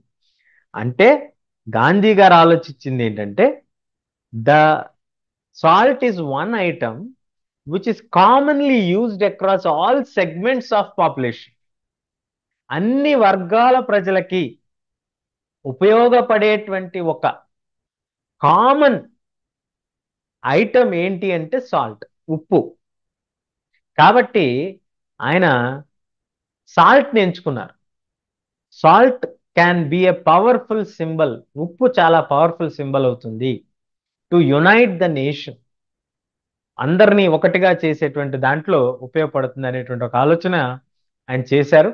సో 31 జనవరి 1930, సో అప్పటికి మనం 1930 సంవత్సరానికి వచ్చేసాం. సో 1922 నుంచి 1930 వరకు ఆ తర్వాత కాలంలో ఎలాంటి ఉద్యమాలు జరగలేదు. అంటే సుమారుగా ఒక 8 సంవత్సరాల కాలం మనకి నాన్ కోఆపరేషన్ మూమెంట్ తర్వాత 1930 వరకు ఎలాంటి మూమెంట్స్ లేవు. ఆయన ఒక ఉత్తరాన్ని పంపించారు, a letter to viceroy Irwin, stating 11 demands. So ఎన్ని డిమాండ్స్తో ఉత్తరం రాశారు, ఎప్పుడు రాశారు? 31 జనవరి 1930లో ఒక ఉత్తరం రాశారు. ఆ ఉత్తరంలో ఎన్ని డిమాండ్స్ పెట్టారు? 11 డిమాండ్స్ పెట్టారు. అందులో స్పెసిఫిక్గా డిఫరెంట్ క్లాసెస్, ముఖ్యంగా ఇండస్ట్రియలిస్ట్కి, పెసెంట్స్కి, అలాగే wide range all sections of పీపుల్కి సాల్ట్ బాగా ఉపయోగపడుతుంది కాబట్టి సాల్ట్ పైన విధించినటువంటి పన్ను తగ్గించాలని, అంటే అప్పట్లో సాల్ట్ పైన కూడా పన్ను విధించారు కొత్తగా, కాబట్టి ఆ పన్నును తగ్గించాలని ఈయన తన యొక్క గొంతు విప్పడం ప్రారంభించారు. సాల్టే ఎందుకు అన్నదానికి రీజన్ కూడా ఇక్కడ ఇచ్చారు. Salt was consumed by rich and the poor alike. It was one most essential item of food. మనం తీసుకునేటువంటి రోజువారీ ఆహారంలో మనకి అత్యంత యూస్ఫుల్ ఐటమ్స్, ఒక కామన్ ఐటమ్, ఒక ఎసెన్షియల్ ఐటమ్. ఉప్పు లేనిదే టేస్ట్ ఉండదు, మీ అందరికీ తెలిసిందే. కాబట్టి అందరికి కనెక్ట్ అవటానికి అందరూ పన్ను చెల్లించాల్సినటువంటి ఒక పరిస్థితి. So tax on salt and the government monopoly over it's production, ఇది మహాత్మా గాంధీ గారు డిక్లేర్ చేశారు. చాలా oppressive face of the British, ఇది చాలా భయానకంగా మా పైన పన్నులు విధిస్తున్నారు మీరు, ఇది చాలా తప్పుడు విధానం అనేటువంటిది ఆయన చెప్పే ప్రయత్నం చేశారు. ఆయన రాసినటువంటి ఈ లెటర్లో మొత్తం ఈ డిమాండ్స్తో పాటు ఇది కూడా పెట్టారు. ఈ లెటర్ ఒక అల్టిమేటం కింద ఇచ్చారు ఆయన. అంటే ఒక వార్నింగ్ కింద ఇచ్చారు. మీరు ఇది చేయని పక్షంలో మేము విస్తృతమైనటువంటి ఒక ఉద్యమాన్ని తెరదీయాల్సి ఉంటుంది అనేటువంటిది కూడా ఆయన చెప్పారు. ఇఫ్ దీస్ డిమాండ్స్, ఆయన జనవరిలో రాశారు ఈ ఉత్తరం. ఆ ఉత్తరం జనవరిలో రాస్తే దానికి రిప్లైకి దాదాపు నెల రోజుల సమయాన్ని ఇచ్చారు. నెల రోజుల సమయం తర్వాత అల్టిమేటంలో if the demands were not fulfilled by 11th March, the letter stated Congress would launch a civil disobedience movement. ఆ ఉత్తరంలోనే రాశారంట 11 మార్చ్ 1930లో కల్లా మీరు ఈ నిర్ణయాన్ని గనక తీసుకోకపోతే, మీరు గనక మేము చెప్పినటువంటి ప్రాబ్లమ్స్కి కన్సిడరేషన్స్ ఇవ్వనటువంటి సందర్భంలో మేము తప్పనిసరి పరిస్థితిలో మాకు వేరే మార్గం లేక we need to launch civil disobedience movement, సహాయ నిరాకరణ ఉద్యమాన్ని ప్రారంభించాల్సి ఉంటుంది అనేటువంటి దాన్ని చెప్పారు. అప్పటి వైస్రాయ్ ఇర్విన్ అంతకుముందు మనకి ఒక ప్రామిస్ ఇచ్చున్నారు కదా, నేను మీకు దేశాన్ని ఇస్తాను, మా ఆధీనంలో ఉంటుంది, మీరు స్లోగా డెవలప్ అవుదురు కానీ మీకు ఎప్పుడో ఒకప్పుడు స్వాతంత్రం కూడా ఇస్తాం అనేటువంటి ఒక ఒపీనియన్ ఆయన చెప్పినప్పుడు వీళ్ళు ఒప్పుకోలేదు కదా. బహుశా అది మనసులో ఉందో, లేకపోతే ఇంకేదన్నా ఫీలింగ్ ఉందో, లేదా వీళ్ళతో మనం మాట్లాడేది ఏంటి అనుకున్నారో, ఏదో కారణమో కానీ Irwin was not willing to negotiate. Irwin గారికి ఎక్కడా కూడా వీళ్ళతో మాట్లాడాలి అనేటువంటి ఒక ఆలోచన అయితే ఆయనకి లేదు, ఆయన చేయలేదు. దాంతో మహాత్మా గాంధీ గారు చెప్పిన విధానంగా హీఈస్ ఫోర్స్డ్, ఇది తప్పదు పరిస్థితి. సాల్ట్ మార్చ్ అనేటువంటిది 78 మెంబర్స్ ఫాలోవర్స్తో ట్రస్టెడ్ వాలంటీర్స్, నమ్మకస్తులైనటువంటి వాలంటీర్స్ని తీసుకొని 240 మైళ్ళు గాంధీ గారు దాండీ మార్చ్, గాంధీ గారి యొక్క ఆశ్రమం శబర్మతి నుంచి గుజరాత్ తీర ప్రాంతంలో ఉన్నటువంటి దాండీకి 24 రోజుల పాటు నడుచుకుంటూ తన యొక్క 78 మెంబర్స్ ఫాలోవర్స్తో రోజుకి 10 మైల్స్, అంటే దాదాపుగా 1 కిలోమీటర్ కంటే కొంచెం ఎక్కువ వస్తుంది ఒక మైల్ అంటే. సో 10 మైల్స్ ఆయన నడుచుకుంటూ వెళ్ళేవాళ్ళు. ఆ 10 మైళ్ళు నడిచిన తర్వాత ఆ రోజు రెస్ట్ తీసుకునేవాళ్ళు. సుమారుగా 24 రోజుల పాటు ఆయన నడక సాధించి వెళ్ళిన తర్వాత 6th ఏప్రిల్ ఆయన దాండీ చేరుకున్నారు. ఈ వెళ్ళేటువంటి క్రమంలో గాంధీ గారు ఎక్కడైతే ఆగేవారో అక్కడ వేలాదిగా జనం వచ్చేవాడు. వచ్చినటువంటి జనానికి ఆయన చెప్పేవాడు, మనం స్వాతంత్ర ఉద్యమం చేయాలి, ఇక తప్పదు, ఈ విధంగా నేను చేద్దాం అనుకుంటున్నాను అని ఆయన ఐడియాలజీస్ అన్నీ కూడా వాళ్ళకి తెలియజెప్పేవాడు.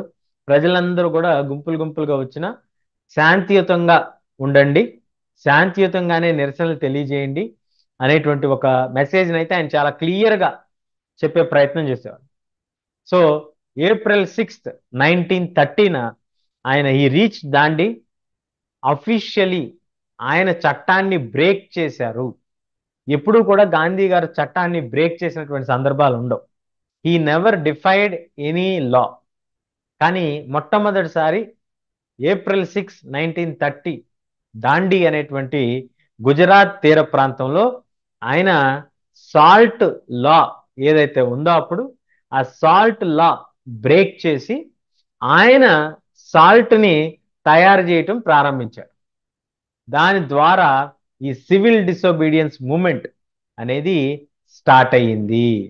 ఇప్పుడు మనం చూడాల్సింది ఏంటంటే ఈ నాన్ కోఆపరేషన్, ప్రజల యొక్క సహాయాన్ని నిరాకరించడంతో పాటు సామాన్యుడి యొక్క డిసోబీడియన్స్, సామాన్యుడు ప్రభుత్వానికి తన యొక్క వ్యతిరేకతను తెలియజేస్తాడు, తన యొక్క ఒబీడియన్స్ని నిరాకరిస్తాడు అనేటువంటి ప్రోగ్రామ్కి ఈ civil disobedience movement, non cooperation మూమెంట్కి మధ్య ఉన్నటువంటి డిఫరెన్సెస్ ఏంటి అనేటువంటిది, and people were now asked not only to refuse cooperation. ఇప్పుడు కొత్తగా వచ్చినటువంటి మార్పు ఏంటి అంటే, సివిల్ డిసోబీడియన్స్ మూమెంట్ కి నాన్ కోఆపరేషన్ మూమెంట్ కి డిఫరెన్స్ ఏంటంటే, నాన్ కోఆపరేట్ నాన్ కోఆపరేషన్ లో కోఆపరేషన్ చేయొద్దు అంతే. స్కూల్స్కి వెళ్ళొద్దు, ఆఫీసెస్కి వెళ్ళొద్దు, వాళ్ళు ఇచ్చినటువంటి పనులు చేయొద్దు, ఇలాంటివన్నీ చెప్పారు. కానీ సివిల్ డిసోబీడియన్స్కి వచ్చేపాటికి not only to refuse cooperation, సహాయ నిరాకరణ మాత్రమే కాదు, you have to defy the law, you are also allowed to break the law. Colonial laws ని బ్రేక్ చేయండి. ఇక మీరు చూడొచ్చు, గాంధీ గారు 78 ఫాలోవర్స్తో కలిసి నడుచుకుంటూ వెళ్తున్నటువంటి ఒక సందర్భం మీరు చూడొచ్చు. గాంధీ గారు ఎప్పుడైతే స్వాతంత్ర ఉద్యమానికి వచ్చారో ఆయన ఈ రకమైనటువంటి ఒక వస్త్రధారణ అనేది వేసుకోవటం, ఆయన చుట్టుపక్కల ఫాలోవర్స్ ఉండటం, ఇది మనం గమనించవచ్చు. సో ఈ రకంగా మనకి ఈ బ్రేకింగ్ ఆఫ్ ద లా అనేది అంతకుముందు లేదండి. నిరాహార తమ యొక్క నిరసన తెలియజేస్తారు, పని చేయరు. కానీ వద్దు అన్నటువంటి పనిని చేయటమే బ్రేకింగ్ ద లా. ట్రాఫిక్ లో రెడ్ లైట్ వేశారు, సిగ్నల్ ఆపారు, మీరు వెళ్ళకూడదు, మీరు వెళ్ళిపోతున్నారు అంటే యూ బ్రోక్ ద లా, అది మీనింగ్ అక్కడ. సో అలా, so thousands in different parts of the country broke the law and manufactured salt demonstrated in front of the salt factories. అప్పుడు ప్రారంభించినటువంటి ఉప్పు కర్మాగారాలు లేదా ఫ్యాక్టరీస్కి ఎదురుగా వేలాది మంది సముద్రంలో ఆ సముద్రపు నీటిని తీసుకుని ఎండబెట్టి ఉప్పు తయారు చేయడం ప్రారంభించారు. సో దిస్ ఇస్ బ్రేకింగ్ లా, గాంధీ గారు చేశారు, అలాగే వేలాది మందిని చేయమని కూడా పిలుపునిచ్చారు. ఇది 1921-22లో జరిగినటువంటి నాన్ కోఆపరేషన్ మూమెంట్కి సివిల్ డిసోబీడియన్స్ మూమెంట్కి చాలా వ్యత్యాసం మనకు కనిపిస్తుంది. సో ఈ మూమెంట్ ఎప్పుడైతే స్ప్రెడ్ అయిందో మళ్ళీ ఆ ఫారెన్ క్లాత్ బాయ్కాట్ చేయటం, లిక్కర్ షాప్స్ని పికెట్ చేయటం. పికెటింగ్ అంటే మీకు చెప్పాను ఆల్రెడీ, షాపును ముయ్యమని చెప్పరు, షాపు యొక్క డోర్ ఎదురుగుండా ఉండి అంటే మెయిన్ ఎంట్రన్స్ దగ్గర ఉండి వెళ్ళొద్దు అని నిరసన తెలియజేస్తూ ఉంటారు. అలాగే పెసెంట్స్ ట్యాక్స్ కట్టడానికి రిఫ్యూజ్ చేశారు. చౌకీదారీ ట్యాక్స్ అంటే అక్కడ పోలీసులకు కట్టేటువంటి పన్ను, విలేజ్ అఫీషియల్స్కి రిజైన్ చేశారు. అలాగే ఫారెస్ట్, రిజర్వ్డ్ ఫారెస్ట్ ఏదైతే ఉందో అందులో ట్రైబల్స్ని వెళ్ళొద్దన్నారు కదా, వీళ్ళు వెళ్ళి దాన్ని బ్రేక్ చేశారు. సో అన్ని చోట్ల కూడా చట్టాన్ని బ్రేక్ చేయటం, ఉల్లంఘించటం అంటే this creates a panic situation. ఎందుకంటే అన్ని చోట్ల ఒకేసారి చట్టాన్ని బ్రేక్ చేస్తే చాలా పానిక్ సిచ్యువేషన్ అనేది ఏర్పడుతుంది. కాబట్టి అదే ఒక లక్ష్యంగా జరిగి ఉండొచ్చు బహుశా. So worried by the developments the colonial government began arresting the leaders. అంతే కదా, మరి భయంకరమైనటువంటి ఒక మూమెంట్ అనేది స్టార్ట్ అయిపోయింది. ఎప్పుడైతే ఈ మూమెంట్ భయంకరంగా స్టార్ట్ అయిపోయిందో ఇక కొలోనియల్ గవర్నమెంట్ మరి దీన్ని అదుపు చేయాలి కదా, అదుపు చేయాలి కాబట్టి ఒక్కొక్క లీడర్ ఎవరైతే దీన్ని ముందుండి నడిపిస్తున్నారో ఆ లీడర్స్ని అరెస్ట్ చేయటం మొదలుపెట్టారు. ఆ అరెస్ట్ చేసేటువంటి క్రమంలో వాళ్ళు కొంత లాఠీ చార్జీలు చేయటం, ప్రజల వాళ్ళపై తిరుగుబాటు చేయటం, ఇలా వైలెంట్ క్లాషెస్ చాలా ప్రదేశాల్లో జరిగాయి. అబ్దుల్ గఫర్ ఖాన్, ఈయన devout disciple of Mahatma Gandhi. Gandhi గారు ఏం చెప్తే అది చేసేటువంటి ఒక బలమైనటువంటి డిసైపుల్ ఈయన గఫర్ ఖాన్. ఈయన్ని నార్దర్న్ ఫ్రాంటియర్ గాంధీ అని కూడా అంటారు. ఈయన పాకిస్తాన్లో ఉన్నటువంటి పేషావర్ ప్రాంతంలో ఉండేవాడు. సో ఎప్పుడైతే ఈయన అరెస్ట్ చేశారో, అబ్దుల్ గఫర్ ఖాన్ అరెస్ట్ చేశారో, ఆగ్రహం వచ్చినటువంటి క్రౌడ్ అంటే ఆయనకి బాగా ఫాలోయింగ్ ఉండేది, వచ్చి స్ట్రీట్స్ పైన అలాగే పోలీస్ వాహనాల పైన కూడా వాళ్ళు వచ్చారు, వాళ్ళు తిరగబడ్డారు. అండ్ పోలీసులు వాళ్ళని రక్షించుకోవడం కోసం ఫైరింగ్ చేయాల్సినటువంటి పరిస్థితి వచ్చింది. ఈ ఫైరింగ్ ఎప్పుడైతే జరుగుతుందో చాలా మంది చనిపోవటం జరిగింది. ఎప్పుడైతే హింస జరుగుతుందో అది లా అండ్ ఆర్డర్కి చాలా పెద్ద సమస్యగా మారిపోతుంది. ప్రజల్లో కూడా ఒక ఉద్రేకం, ఒక ఆవేశానికి కారణం అవుతుంది.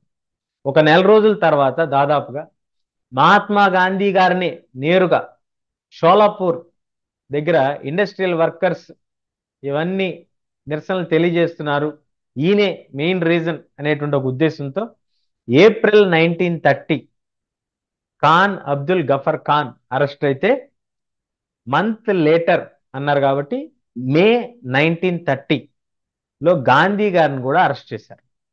ఎప్పుడైతే గాంధీ గారిని అరెస్ట్ చేశారో Sholapur police stations, industries, municipal buildings, courts, ప్రభుత్వానికి సంబంధించినటువంటి అన్ని చిహ్నాలని కూడా వాళ్ళు దాడి చేయటం ప్రారంభించారు. దీంతో భయపడిపోయినటువంటి బ్రిటిష్ గవర్నమెంట్ ఇంకా బలంగా వీళ్ళని అణగదొక్కాలి అనేటువంటి దాంతో సత్యాగ్రహీస్ అందరినీ కూడా దాడి చేయటం ప్రారంభించారు. ఇలా ఎక్కడ పడితే అక్కడ కొట్టడం, తిట్టడం, వాళ్ళని బ్రూటల్గా బీటం చేయటం, 1,00,000 మంది వరకు కూడా వాళ్ళని అరెస్ట్ చేయటం జరిగింది. ఈ రకంగా మళ్ళీ హింస పెచ్చరిల్లిపోయింది. సో మే 1930 దగ్గర నుంచి ఈ హింస జరుగుతుంది. గాంధీ గారు జైల్లో ఉన్నారు.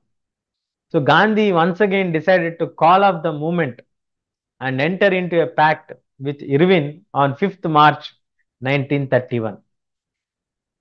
జనవరి 1930లో ఉత్తరం రాసి అడిగితే 1931 మార్చికి ఇర్విన్ గారు ఒప్పుకున్నారు. ఒక ప్యాక్ట్, ఒక ఒప్పందం జరిగింది గాంధీ గారికి, ఇర్విన్ గారికి. గాంధీ గారు ఎందుకు ఒప్పుకొని ఉండొచ్చు? బహుశా హింస పెరిగిపోతుంది కాబట్టి దీన్ని ఎలాగైనా మనం కంట్రోల్ చేయాలి, ప్రజలు ఇబ్బంది పడుతున్నారు అనేటువంటి ఒక ఉద్దేశంతో ఆయన ఈ గాంధీ ఇర్విన్ ప్యాక్ట్కి ఒప్పుకొని ఉండొచ్చు. ఈ ప్యాక్ట్ అంటే అగ్రిమెంట్ ఏంటది అంటే రౌండ్ టేబుల్ కాన్ఫరెన్స్. అంత ముందు కూడా వాళ్ళు చెప్పింది అదే. ఒక 1929లో సైమన్ కమిషన్ వచ్చినప్పుడు వీళ్ళు నిరసన తెలియజేస్తే మీరు లండన్కి రండి, బ్రిటిష్ వాళ్ళతో మీరు రౌండ్ టేబుల్లో డిస్కస్ చేయండి, కాన్ఫరెన్స్లో డిస్కస్ చేయండి అని చెప్పారు. సో అదే ఆయన ఒప్పుకోలేదు అప్పుడు, వేగ్ ప్రామిస్ అన్నాం కాబట్టి సెకండ్ టైం ఆయన పార్టిసిపేట్ చేయడానికి ఒప్పుకున్నారు. So second time round table కాన్ఫరెన్స్కి ఆయన వెళ్ళారు, agreed, and all the political prisoners were released. ఆయన పెట్టినటువంటి కండిషన్ ఏంటంటే ఎవరైతే రాజకీయ పరంగా వీళ్ళని అరెస్ట్ చేశారో వాళ్ళందరినీ రిలీజ్ చేయండి. సరే మీరు రమ్మన్నట్టుగా నేను కాన్ఫరెన్స్కి వస్తాను, మనం అక్కడ మాట్లాడుకుందాం అన్నారు. గాంధీ గారు కూడా వెళ్ళారు. అక్కడికి వెళ్ళిన తర్వాత అక్కడ ఉన్నటువంటి చర్చలు సరిగ్గా జరగలేదు. ఆ చర్చల్లో ఒక ఏకాభిప్రాయానికి రాలేకపోయారు. దాంతో అది ఫెయిల్యూర్ కింద నిలబడిపోయింది. ఆ ఫెయిల్యూర్ కింద అయ్యేపాటికి బ్యాక్ ఇన్ ఇండియా, ఆయన ఇండియాకు రావటానికి వెళ్ళటానికి దాదాపు ఒక 2 నెలల సమయం పడుతుంది. చెప్పుకున్నాం మనం ఆల్రెడీ, షిప్లే కాబట్టి కొంత సమయం పడుతుంది. He discovered that government had began new cycles of repression. మళ్ళీ గవర్నమెంట్ ఈ ప్యాక్ట్ కంటే ముందు ఎలాగైతే దాడులు చేసి అరెస్ట్ చేసేవాళ్ళు అలాంటి మళ్ళీ స్టార్ట్ చేసింది అనేటువంటి ఒక డిసిషన్ ఆయన పొందటం జరిగింది. అంటే స్టార్ట్ అయిపోయింది అది ఆల్రెడీ, ఈయన రాకముందే ఇది చేసేసారు. దానికి గఫర్ ఖాన్, జవహర్లాల్ నెహ్రూ ఇద్దరిని కూడా జైల్లో పెట్టారు. కాంగ్రెస్ పార్టీని ఇల్లీగల్ అని డిక్లేర్ చేశారు. అలాగే వాళ్ళు శాంక్షన్స్ పెట్టారు, బాయ్కాట్స్, మీటింగ్స్ ఇవన్నీ పెట్టకూడదు, విత్ గ్రేట్ అప్రహెన్షన్, అంటే చాలా చెయ్యకూడదు అన్యమనస్కంగానే, అంటే ఇష్టం లేకుండానే గాంధీ గారు relaunched the civil disobedience movement for over a year. ఒక ఇయర్ పాటు ఉండాలి ఇది, అప్పుడు కానీ వీళ్ళు వినరు అనేటువంటి దాంతో ఆ మూమెంట్ని కంటిన్యూ చేశారు. 1931లో ఆయన డిసెంబర్లో వెళ్ళారు కాబట్టి 1932 సమ్వేర్ ఇన్ మార్చ్ ఆయన వెనక్కి వచ్చి ఉండొచ్చు. 1932లో ఫుల్గా ఈ మూమెంట్ స్టార్ట్ చేశారు.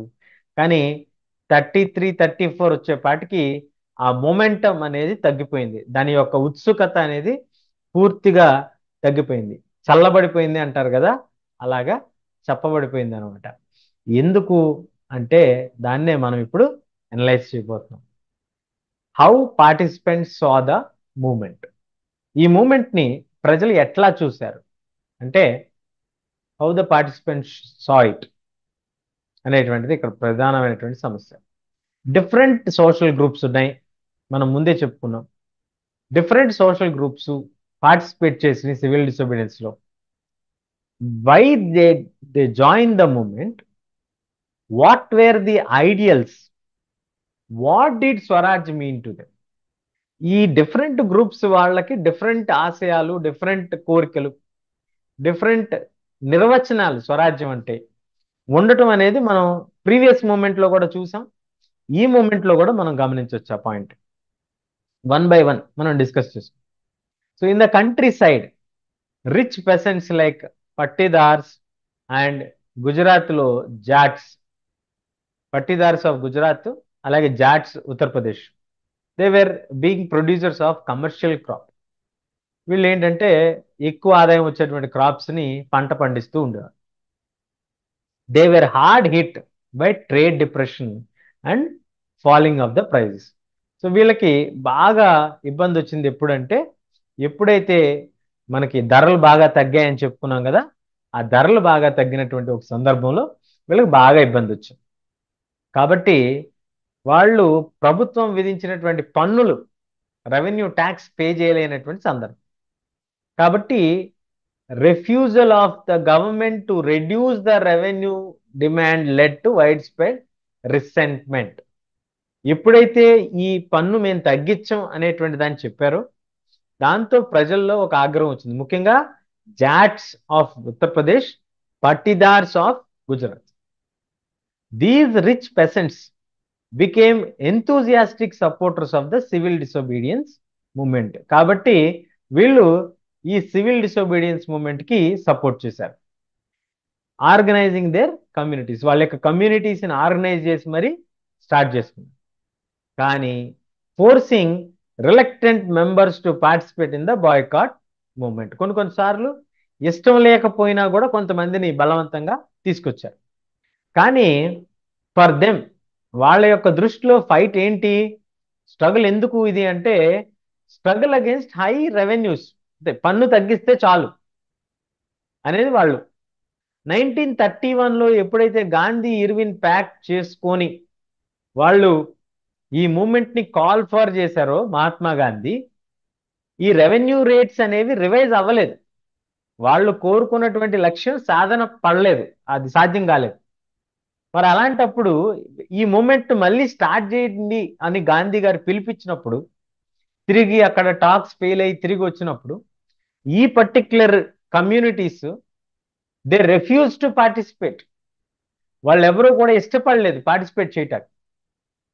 ఎందుకు, ఏమో మళ్ళీ ఎప్పుడు ఆపేస్తారు, మన యొక్క లక్ష్యాల్ని ఎక్కడా కూడా పట్టించుకోవట్లేదు అనేటువంటి ఒక భావం వాళ్ళు వచ్చి ఉండొచ్చు. నెక్స్ట్ ఇంకొక వర్గాన్ని చూద్దాం. ద పోర్ పెసెంట్రీ, సామాన్యమైనటువంటి రోజువారీ కూలి పనులు చేసుకునేటువంటి వాళ్ళు నాట్ జస్ట్ ఇంట్రెస్టెడ్, అంటే కేవలం రెవెన్యూ తగ్గించడం మాత్రమే కాదు, అద్దెకి తీసుకున్నటువంటి టెనెంట్స్, అద్దెలో ఉండేటువంటి వాళ్ళని టెనెంట్స్ అంటారు. వీళ్ళు తీసుకునేటువంటి భూములు, కవులకి తీసుకుంటారు భూములు అంటాం కదా, ఆ రకంగా భూములు తీసుకున్నటువంటి వాళ్ళు ల్యాండ్ లార్డ్స్ ఎప్పుడు నచ్చితే వాళ్ళని అప్పుడు తీసేసేవాళ్ళు. పంట కాలం మధ్యలో కూడా వాళ్ళని పంపించేసేటువంటి సందర్భం ఉంది. సో వాళ్ళు పెట్టిన పెట్టుబడి అంతా కూడా పోయేటువంటి ఒక ప్రమాదం ఉంది. కాబట్టి ఎప్పుడైతే ఈ డిప్రెషన్ వచ్చిందో, ఈ అద్దులు చెల్లించలేనటువంటి ఒక సందర్భం వచ్చింది. కాబట్టి ఈ ల్యాండ్ లార్డ్స్ ఆ అద్దుల్ని మినహాయింపు ఇవ్వాలి, ఆ కాలంలో కట్టాల్సినటువంటి అద్దెకి మినహాయింపు ఇవ్వాలి, రైట్ ఆఫ్ చేయాలి అనేటువంటిది వాళ్ళ యొక్క డిమాండ్. కాబట్టి వాళ్ళు కూడా ఈ మూమెంట్ జాయిన్ అయ్యారు. సోషలిస్ట్ అండ్ కమ్యూనిస్ట్ తో కలిసి జాయిన్ అయ్యారు.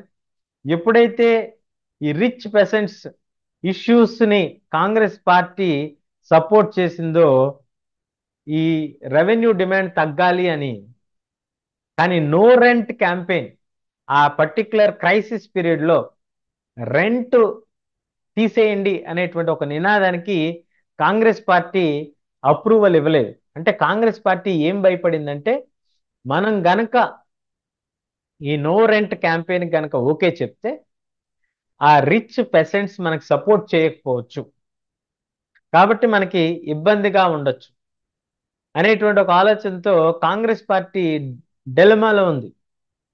Weather to support or not the poor peasants చేయలేదు. కాంగ్రెస్ పార్టీ సపోర్ట్ చేయలేదు. పువర్ పెసెంట్స్కి అప్పుడు సపోర్ట్ చేయలేదు. ఇది ఈ టూ గ్రూప్స్ మనం చూసాం.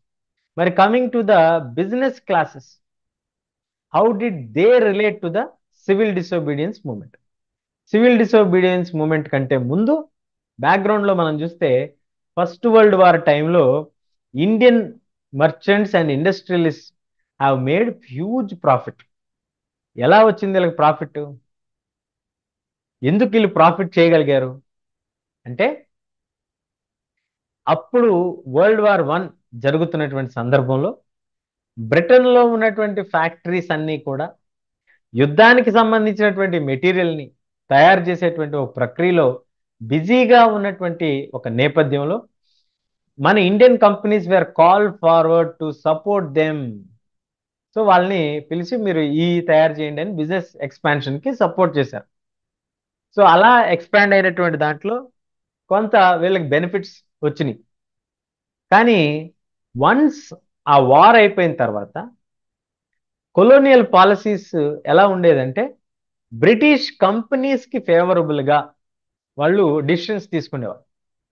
They wanted protection against import of foreign goods and rupee sterling foreign exchange ratio that would discourage the imports. మనకి ఇంపోర్ట్స్ తగ్గాలి, మన వస్తువులు బాగా విదేశాలకు పంపించేటట్టుగా కొన్ని నియమాలు తీసుకురండి అనేటువంటి ఒక డిసిషన్కి వీళ్ళు వచ్చారు. సో బిజినెస్ ఇంట్రెస్ట్ని ఆర్గనైజ్ చేయడానికి Indian industrial commercial Congress in 1920 ఒక ఫెడరేషన్ ఏర్పాటు చేసుకున్నారు. అదే federation of the Indian chamber of commerce and industries.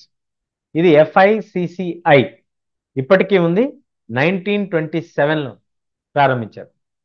దీనికి మెయిన్గా అప్పుడున్నటువంటి ప్రామినెంట్ ఇండస్ట్రియలిస్ట్ వాళ్ళే ఉండేది, బిజినెస్ మెన్స్ కదా, పురుషోత్తం దాస్, ఠాకూర్ దాస్, అలాగే జిడి బిర్లా, వీళ్ళందరూ కూడా అప్పుడు ఉన్నటువంటి ప్రముఖమైనటువంటి బిజినెస్ మెన్. కాబట్టి ఇండస్ట్రియలిస్ట్ కూడా attacked the colonial control over the Indian economy and supported the civil disobedience movement when it was launch first. మొట్టమొదటిసారి ఎప్పుడైతే లాంచ్ అయిందో ఆ లాంచ్ అయినటువంటి ఒక నేపథ్యంలో వీళ్ళు కూడా దాన్ని సపోర్ట్ చేశారు. They gave financial assistance, they refused to buy or sell the imported goods. Most businessmen began to see Swaraj as a time when colonial restrictions on business no longer exist and trade and industry would flourish without constraints. ఎలాంటి ఇబ్బందులు లేకుండా మా యొక్క trade మాకు జరుగుతుంది, మా యొక్క వ్యాపారం మాకు జరుగుతుంది అనేటువంటి దాని అర్థం వాళ్ళు తీసుకున్నారు స్వరాజ్ అంటే.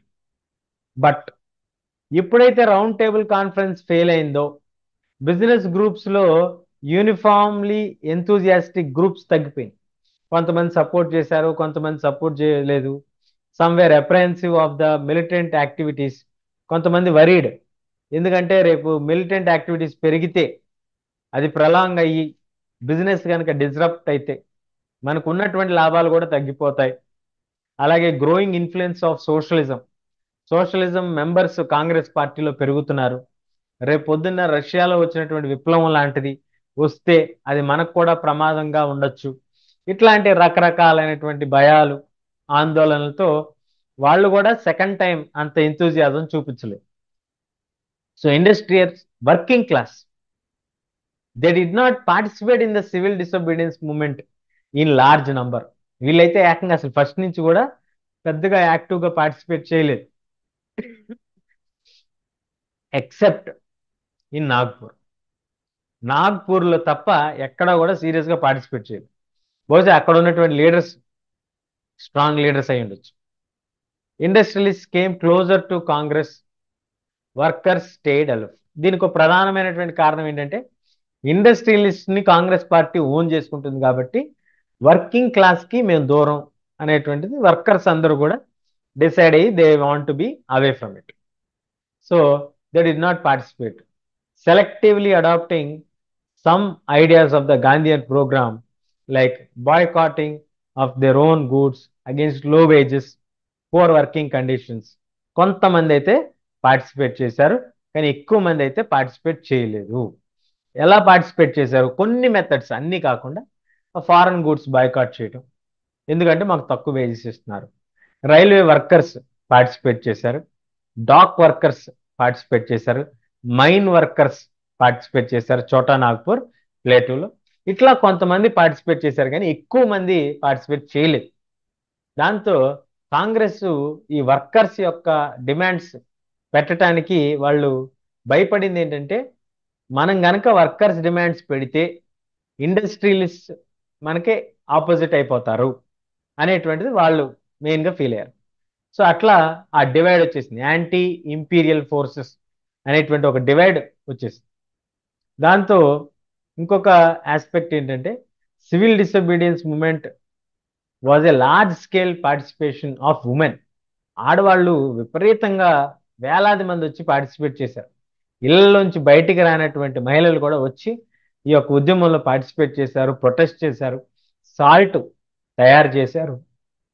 ఇట్లా చూడొచ్చు మీరు, వేలాది మంది మహిళలు పార్టిసిపేట్ చేయటం. మగవారు ఎలాగో వీటిలో ముందుంటారు, ఆడవాళ్ళు కూడా రావటం, అంటే ఎక్కువ మంది రావటం. దీంతో వీళ్ళ యొక్క నిరసనలు ఎలా తెలియజేసేవాళ్ళు? చాలా రకాలుగా లిక్కర్ షాప్స్ మీద దాడి చేసేవాళ్ళు, జైల్స్కి పంపించబడ్డారు. హై కాస్ట్ ఉన్నత వర్గాల వారు కూడా వెళ్ళారు. మన సమాజంలో ఉన్నటువంటి కాస్ట్ సిస్టంలో హయ్యర్ కేటగిరీస్ అని చెప్పుకునేటువంటి వాళ్ళు కూడా జైల్స్కి వెళ్లాల్సినటువంటి పరిస్థితి. వీళ్ళందరూ ఎందుకు వెళ్ళారు అంటే, గాంధీ గారు ఇచ్చినటువంటి see service to nation as a secret duty of women, దేశానికి సేవ చేయటం అనేది ఒక ఆ, భక్తి భావం లాంటిది అనేటువంటి చెప్పడంతో వాళ్ళందరూ కూడా వెళ్ళటం జరిగింది. Public role did not necessarily mean any radical change in the way of position the women were visualised. ఎంత జరిగినా కూడా ఆడవారి పట్ల ఉన్నటువంటి చులకన భావన అనేటువంటిది మనకు క్లియర్గా కనిపిస్తుంది. Gandhiji was convinced that it was a duty of women to look after home, be good mothers and good wives.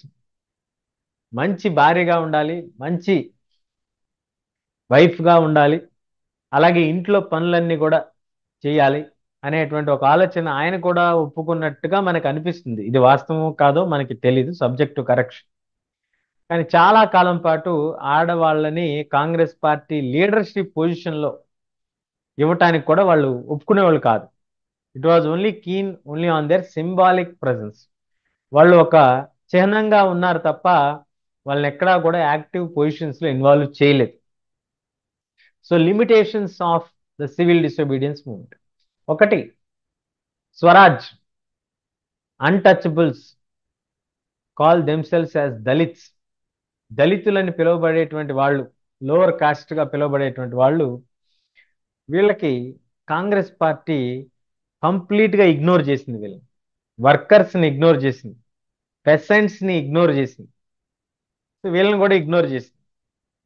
సనాతనీస్, ఎందుకు వీళ్ళ భయం ఏంటంటే, సనాతనంగా హై కాస్ట్గా ఉన్నటువంటి వాళ్ళు బహుశా మన పార్టీకి సపోర్ట్ చేయరేమో, వీళ్ళకి ఎక్కడికి వెళ్ళినా కూడా ఇదే, ఆ వర్గానికి మనం సపోర్ట్ చేస్తే మరొక వర్గం వాళ్ళు మనకి సపోర్ట్ చేయకపోవచ్చేమో అనేటువంటి ఒక ఆలోచన. గాంధీ గారు ఏమన్నారంటే, ఇలా ఉంటే, ఆయన ఒక మాట అన్నారు, ఇలా ఉంటే మనం స్వాతంత్రాన్ని సాధించడం వేస్ట్, రాదు అసలు, ఇంకో 100 ఏళ్ళైనా రాదు. వాళ్ళు అన్టచబుల్స్ కాదు, హరిజన్, హరి అంటే భగవంతుడి యొక్క జనాలు, చిల్డ్రన్ ఆఫ్ గాడ్ అనేటువంటిది ఆయన చెప్పే ప్రయత్నం చేశారు. అంటే కొంత మార్పు తీసుకురావాలి అనేటువంటి ఒక ఆలోచనకి ప్రయత్నం అయితే చేయటం జరిగింది. అలాగే ఆయన టెంపుల్స్ ఎంట్రీ ఉండాలని చెప్పటం, అలాగే public wells, tanks, roads, schools అందరికీ ఓపెన్గా ఉండాలి, అంటే ఈ ప్రాంతాల్లో వివక్ష ఎక్కువగా ఉంది. వర్క్లో వాళ్ళు చేసేటువంటి వర్క్స్, గాంధీ గారు తన వాష్రూమ్ తానే క్లీన్ చేసుకోవటం, అలాగే అప్పర్ కాస్ట్ వాళ్ళని కూడా వాళ్ళ మనసు మార్చుకోండి అని చెప్పటం, ఇది ఒక పాపం, మనం అన్టచబిలిటీ ప్రాక్టీస్ చేయకూడదని చెప్పడం. ఎందుకంటే స్వతహాగా గాంధీ గారు సౌత్ ఆఫ్రికాలో కూడా చూశారు ఇలాంటి ఒక భావజాలాన్ని, కాబట్టి ఆయనకి ఇది నచ్చేది కాదు. కానీ ఓపెన్గా అంత యాక్టివ్గా తీసుకున్నారా అంటే బహుశా లేదనే చెప్పాలి. ఎందుకంటే they began organising themselves demanding reserved seats. మాకు కూడా కొన్ని సీట్స్ ఇవ్వండి, ఎడ్యుకేషనల్ ఇన్స్టిట్యూట్స్లో, రాజకీయ సభల్లో, అలాగే డిసెబిలిటీస్ ఉన్న వాళ్ళకి ఈ సివిల్ డిసోబీడియన్స్ మూమెంట్లో చాలా లిమిటెడ్గా జరిగింది. మహారాష్ట్రలో, నాగ్పూర్లో జరిగింది తప్ప పెద్దగా ఎక్కడా కూడా వాడు పార్టిసిపేట్ చేయాలి. తర్వాత అంబేద్కర్ గారి నేతృత్వంలో వాళ్ళు డిప్రెస్డ్ క్లాసెస్ అసోసియేషన్ అనేటువంటి దాన్ని వాళ్ళు స్థాపించారు. సెకండ్ రౌండ్ టేబుల్ కాన్ఫరెన్స్లో గాంధీ గారితో చర్చలు జరిపి గాంధీజీ దీనికి సపరేట్గా మాకు ఓటింగ్ ఇవ్వండి, సపరేట్ ఎలక్టోరేట్ అంటే దళితులకు మాత్రమే ఓటేసుకునేటట్టుగా మాకు ఓటింగ్ సిస్టమ్ పెట్టండి అని అంటే దానికి గాంధీ గారు ఒప్పుకోలేదు. తర్వాత కొంత ఆమరణ నిరాహార దీక్ష చేశారు. ఆయన ఏమన్నారంటే ఇలా చేయటం వల్ల మనం విడిపోతున్నాము, దానివల్ల మనకి బలం తగ్గుతుంది అనేటువంటి ఒక భావజాలాన్ని ఆయన వ్యక్తం చేశారు. దాంతో గాంధీ గారికి అంబేద్కర్ గారికి మధ్య ఒక ఒప్పందం కుదిరింది. ఆ ఒప్పందమే పూనా ప్యాక్ట్ అంటాం. Poona pact of September 1932. అదేంటంటే డిప్రెస్డ్ క్లాసెస్గా అంటే అనగదొక్కబడినటువంటి క్లాసెస్ ఏవైతే ఉన్నాయో షెడ్యూల్డ్ కాస్ట్ వాళ్ళకి రిజర్వేషన్ ఆఫ్ సీట్స్, కొన్ని సీట్స్ రిజర్వ్ చేస్తాం, అక్కడ ఆ కాస్ట్ వాళ్ళే పార్టిసిపేట్ చేయాలి. పార్టిసిపేట్ చేయడానికి అందరూ ఓటేయాలి, వాళ్ళకి సపరేట్ ఓటింగ్ అనేది ఉండదు అనేటువంటి దానికి ఒప్పుకున్నారు. కొంత కంటిన్యూ జరిగింది. అప్పుడు some of the Muslim political organisations were also lukewarm in this responses. వాళ్ళు కూడా కొంత ఏలినేటెడ్గా ఫీల్ అయ్యారు. ఎందుకు ఫీల్ అయ్యారు? From the 1920s Congress party అనేది హిందువుల యొక్క నేషనల్ గ్రూప్స్, ముఖ్యంగా హిందూ మహాసభ లాంటి వాటితో క్లోజ్ రిలేషన్షిప్స్ మెయింటైన్ చేస్తుంది. అలా మెయింటైన్ చేస్తున్నటువంటి ఒక సందర్భంలో ఈ వర్గం వాళ్ళు మనకంత ఫేవరబుల్గా ఉండదేమో అనేటువంటి ఒక భావం వీళ్ళలో కలిగింది. ప్రొవోకింగ్ హిందూ ముస్లిం క్లాషెస్ కొంత జరిగిన మాట అప్పట్లో ఉన్నటువంటి డిస్టర్బెన్సెస్ వల్ల జరిగింది. So Congress and Muslim League renegotiate చేసుకోవడానికి ప్రయత్నాలు చేశారు. And they tried such unity could be forged. కొంత యూనిటీ తెచ్చే ప్రయత్నం చేశారు. కానీ Mohammad Ali Jinnah, the leader of Muslim League, was unwilling for the separate electorate if Muslims were assured some reservation of seats in the provinces where Muslim population was dominant. So Mohammad Ali Jinnah అనేటువంటి నాయకుడు కూడా, ఆయన ముస్లిం league పార్టీకి నాయకుడు, అంబేద్కర్ గాంధీ మధ్య జరిగినటువంటి ఒక ఒప్పందాన్ని గమనించి మాకు కూడా ఇలాంటి ఒకటి ఇస్తే, ఎక్కడైతే ముస్లిమ్స్ ముఖ్యంగా పంజాబ్, బెంగాల్ ప్రాంతాలు ఎక్కువగా ఉన్నారో ఆ ప్రాంతాల్లో మాకు కూడా ఎక్కువ సీట్లు కనుక ఇచ్చినట్లయితే, కొన్ని సీట్స్ రిజర్వ్ చేస్తే మేము కూడా మాకు రిప్రజెంటేషన్ ఉంటుంది అనేటువంటి హోప్ని వాళ్ళు మెన్షన్ చేశారు. దానికి 1928లో ఎంఆర్ జేకర్, హిందూ మహాసభకు సంబంధించిన ఆయన, పూర్తిగా వ్యతిరేకత వ్యక్తం చేశాడు. దాంతో ఈ సివిల్ డిసోబీడియన్స్ మూమెంట్ స్టార్ట్ అయినప్పుడు the an atmosphere of suspicion and doubt వాళ్ళందరికీ కూడా ఉండింది. ఏమో ఇది పూర్తిగా హిందువుల యొక్క కంట్రోల్లోకి వెళ్ళిపోతుందేమో. ముస్లిమ్స్ పెద్దగా రెస్పాండ్ అవ్వలేదు ఈ కాల్కి. Muslim intellectuals express their concerns about the status of Muslims as minority. మనం అల్పవర్గంగా ఉన్నాము, వాళ్ళు అధిక వర్గాలుగా ఉన్నారు, కాబట్టి రేపు పొద్దున మన కల్చర్ పైన, మన ఐడెంటిటీ పైన దాడి జరిగి వాళ్లే డామినెంట్గా తయారవుతారేమో అనేటువంటి ఒక భయం వాళ్ళలో చోటు చేసుకుంది. సో ఇది సహజంగా ఒక్కొక్క వర్గం వాళ్ళ దగ్గరగా ఉన్నప్పుడు మరొక వర్గం వాళ్ళు దూరంగా ఉండటం మనం గమనిస్తూ వచ్చాం. సో నెక్స్ట్ సెక్షన్లో మనం the sense of collective belonging చూద్దాం. సో ఇప్పటి వరకు మనం చూసినటువంటి యొక్క పాయింట్స్కి సంబంధించి క్విక్ సమరీగా మనం చూడాలంటే మన యొక్క బ్లాగ్లో మీరు వెళ్ళొచ్చు. మన బ్లాగ్లో టాపిక్ బై టాపిక్ మీకు నోట్స్ అవైలబుల్గా ఉంది. సో క్విక్గా మీరు గమనించవచ్చు. సో టువర్డ్స్ సివిల్ డిసోబీడియన్స్ మూమెంట్లో మనం చూసాం 2 ఫ్యాక్టర్స్ ఏవి ఎకనామిక్ డిప్రెషన్ ఏమి ఎఫెక్ట్ చూపించినాయి, సైమన్ కమిషన్, అలాగే దానికి ఇచ్చినటువంటి వేగ్ ప్రామిస్ ఏమిచ్చారు ఏమిటి అనే పాయింట్ ఉంది ఇక్కడ. తర్వాత salt march civil disobedience movement, అది ఎలా జరిగింది, features of the civil disobedience movement, Gandhiji గారు సెకండ్ రౌండ్ టేబుల్ కాన్ఫరెన్స్కి ఎప్పుడు వెళ్ళారు, ఎక్కడ జరిగింది, ఏ ఏ గ్రూప్స్ ఎలా ఫీల్ అయ్యారు అనేటువంటిది మీకు డీటెయిల్డ్ పాయింటర్స్ ఇచ్చాం. అలాగే వాట్ ఆర్ ద లిమిటేషన్స్, అందులో ఫస్ట్ది అన్టచబిలిటీ, సెకండ్ది పూనా ప్యాక్ట్, దానికి సొల్యూషన్గా, అలాగే ముస్లిమ్స్ బీయింగ్ లూక్ వామ్ ఎలాగా అనేటువంటిది మీకు ఈ పాయింట్స్లో క్లియర్గా వస్తుంది. సో ఒకసారి మీరు ఒకసారి గోత్రూ అయితే మీకు క్లియర్ అండర్స్టాండింగ్ అనేది ఉంటుంది. So this is purely made to ensure that you people will understand the concepts very clearly, very సింపుల్గా, చాలా హ్యాపీగా మంచి స్కోర్తో మీరు పాస్ అవ్వాలనేదే నా యొక్క అల్టిమేట్ లక్ష్యం. ముఖ్యంగా మన తెలుగు పిల్లలు వండర్ఫుల్గా పెర్ఫామ్ చేయగలరు అనేటువంటిది నా నమ్మకం. ఎందుకంటే నేను ఒక తెలుగు బిడ్డని కాబట్టి మన తెలుగు వాళ్ళకి మనం సాయం చేసుకుంటే చాలు అనేటువంటిది నా ప్రధానమైనటువంటి లక్ష్యం. ఇంతకుముందు నేను ఇంగ్లీష్లో చేసేవాడిని, కానీ మన తెలుగు వాళ్ళ కోసం English plus Telugu sessions start చేస్తే బాగా ఉపయోగపడుతుంది అనేటువంటిది నేను రియలైజ్ అయ్యాను. కాబట్టి ఈ సెషన్స్ చేయటం ప్రధానమైనటువంటి ఉద్దేశం అదే.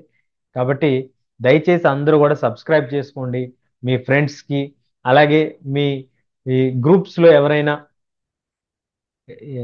గవర్నమెంట్ ఎగ్జామ్స్కి, పబ్లిక్ ఎగ్జామ్స్కి, లేదా డిఎస్సి ఎగ్జామ్స్, ఇలా కానిస్టేబుల్ ఎగ్జామ్స్, వీటన్నిటికి కూడా ఈ సబ్జెక్ట్ నాలెడ్జ్ చాలా ఇంపార్టెంట్ అండి. కాబట్టి వాళ్ళందరూ కూడా జాబ్స్ కొట్టాలి అనేటువంటి ఒక ఉద్దేశంతో ఈ క్విక్ నోట్స్ అనేది ఇవ్వటం జరుగుతుంది. మన బ్లాగ్ చదివినా కూడా వాళ్ళకి క్విక్ ఓవర్వ్యూ అనేది అర్థమవుతుంది. అలాగే నేను మీకు చెప్పాను కదా, మీకు ఏదన్నా సబ్జెక్ట్ సైన్స్ కానీ ఇంకేదైనా సబ్జెక్ట్ కూడా మన బ్లాగ్లో యాడ్ చేయమంటే ఆ మెటీరియల్, ద బెస్ట్ మెటీరియల్ని సెర్చ్ చేసి మీకు యాడ్ చేసేటువంటి ప్రయత్నం చేస్తాను. దీనికి మీరు చేయాల్సిందల్లా ఒక్కటే, మన ఛానల్ని సబ్స్క్రైబ్ చేయండి. సబ్స్క్రైబ్ చేసి నాకు సపోర్ట్గా నిలబడండి. మీ సపోర్ట్, మీరు ఇలా జస్ట్ సబ్స్క్రైబ్ చేయటం వలన నాకు చాలా సపోర్ట్ వస్తుంది, ఒక ఇన్స్పిరేషన్గా ఉంటుంది చేయటానికి. ఎందుకంటే it is not so easy to do a video, sit and do and dedicate time, create a blog. ఇవన్నీ కూడా చాలా వర్క్, చాలా థాట్ ప్రాసెస్, చాలా సెటప్తో కూడుకున్నటువంటి వ్యవహారం అండి. కాబట్టి మీరు అందరూ సపోర్ట్ చేయాలని మనస్ఫూర్తిగా కోరుకుంటున్నా. నేను చెప్పే ఆలోచనలన్నీ కూడా నాకున్నటువంటి అనుభవం నుంచి చెప్తున్నటువంటి ఆలోచనలే తప్ప ఏ ఒక్కరిని కూడా ఇబ్బంది పెట్టాలని కానీ, లేదా వ్యక్తిగతంగా వాళ్ళని విమర్శించాలని కానీ ఎక్కడా కూడా నా లక్ష్యం లేదు. ఎక్కడైనా పొరపాటున అన్యాపదంగా, అంటే తెలియకుండా ఎవరినైనా బాధ పెట్టుంటే మన్నించాల్సిందిగా మనవి. అది కేవలం తెలియక జరిగినటువంటి ఒక పొరపాటే తప్ప తెలిసి ఇంటెన్షనల్గా చేసినటువంటి ఒక మిస్టేక్ కానే కాదు అనేటువంటిది మీరు దయచేసి గమనించగలరు. ఛానల్ సబ్స్క్రైబ్ చేసుకోండి, అలాగే నాకు సపోర్ట్గా నిలబడండి. తెలుగు వాళ్ళు అందరం మంచి మార్కులు, మంచి రిజల్ట్స్ సాధిస్తే పేరెంట్స్ అందరూ హ్యాపీగా ఉండాలి అనేదే నా యొక్క లక్ష్యం. Wishing you all the very best. That's all for now. This is Seshu Cheera signing off. Thank you. Bye bye.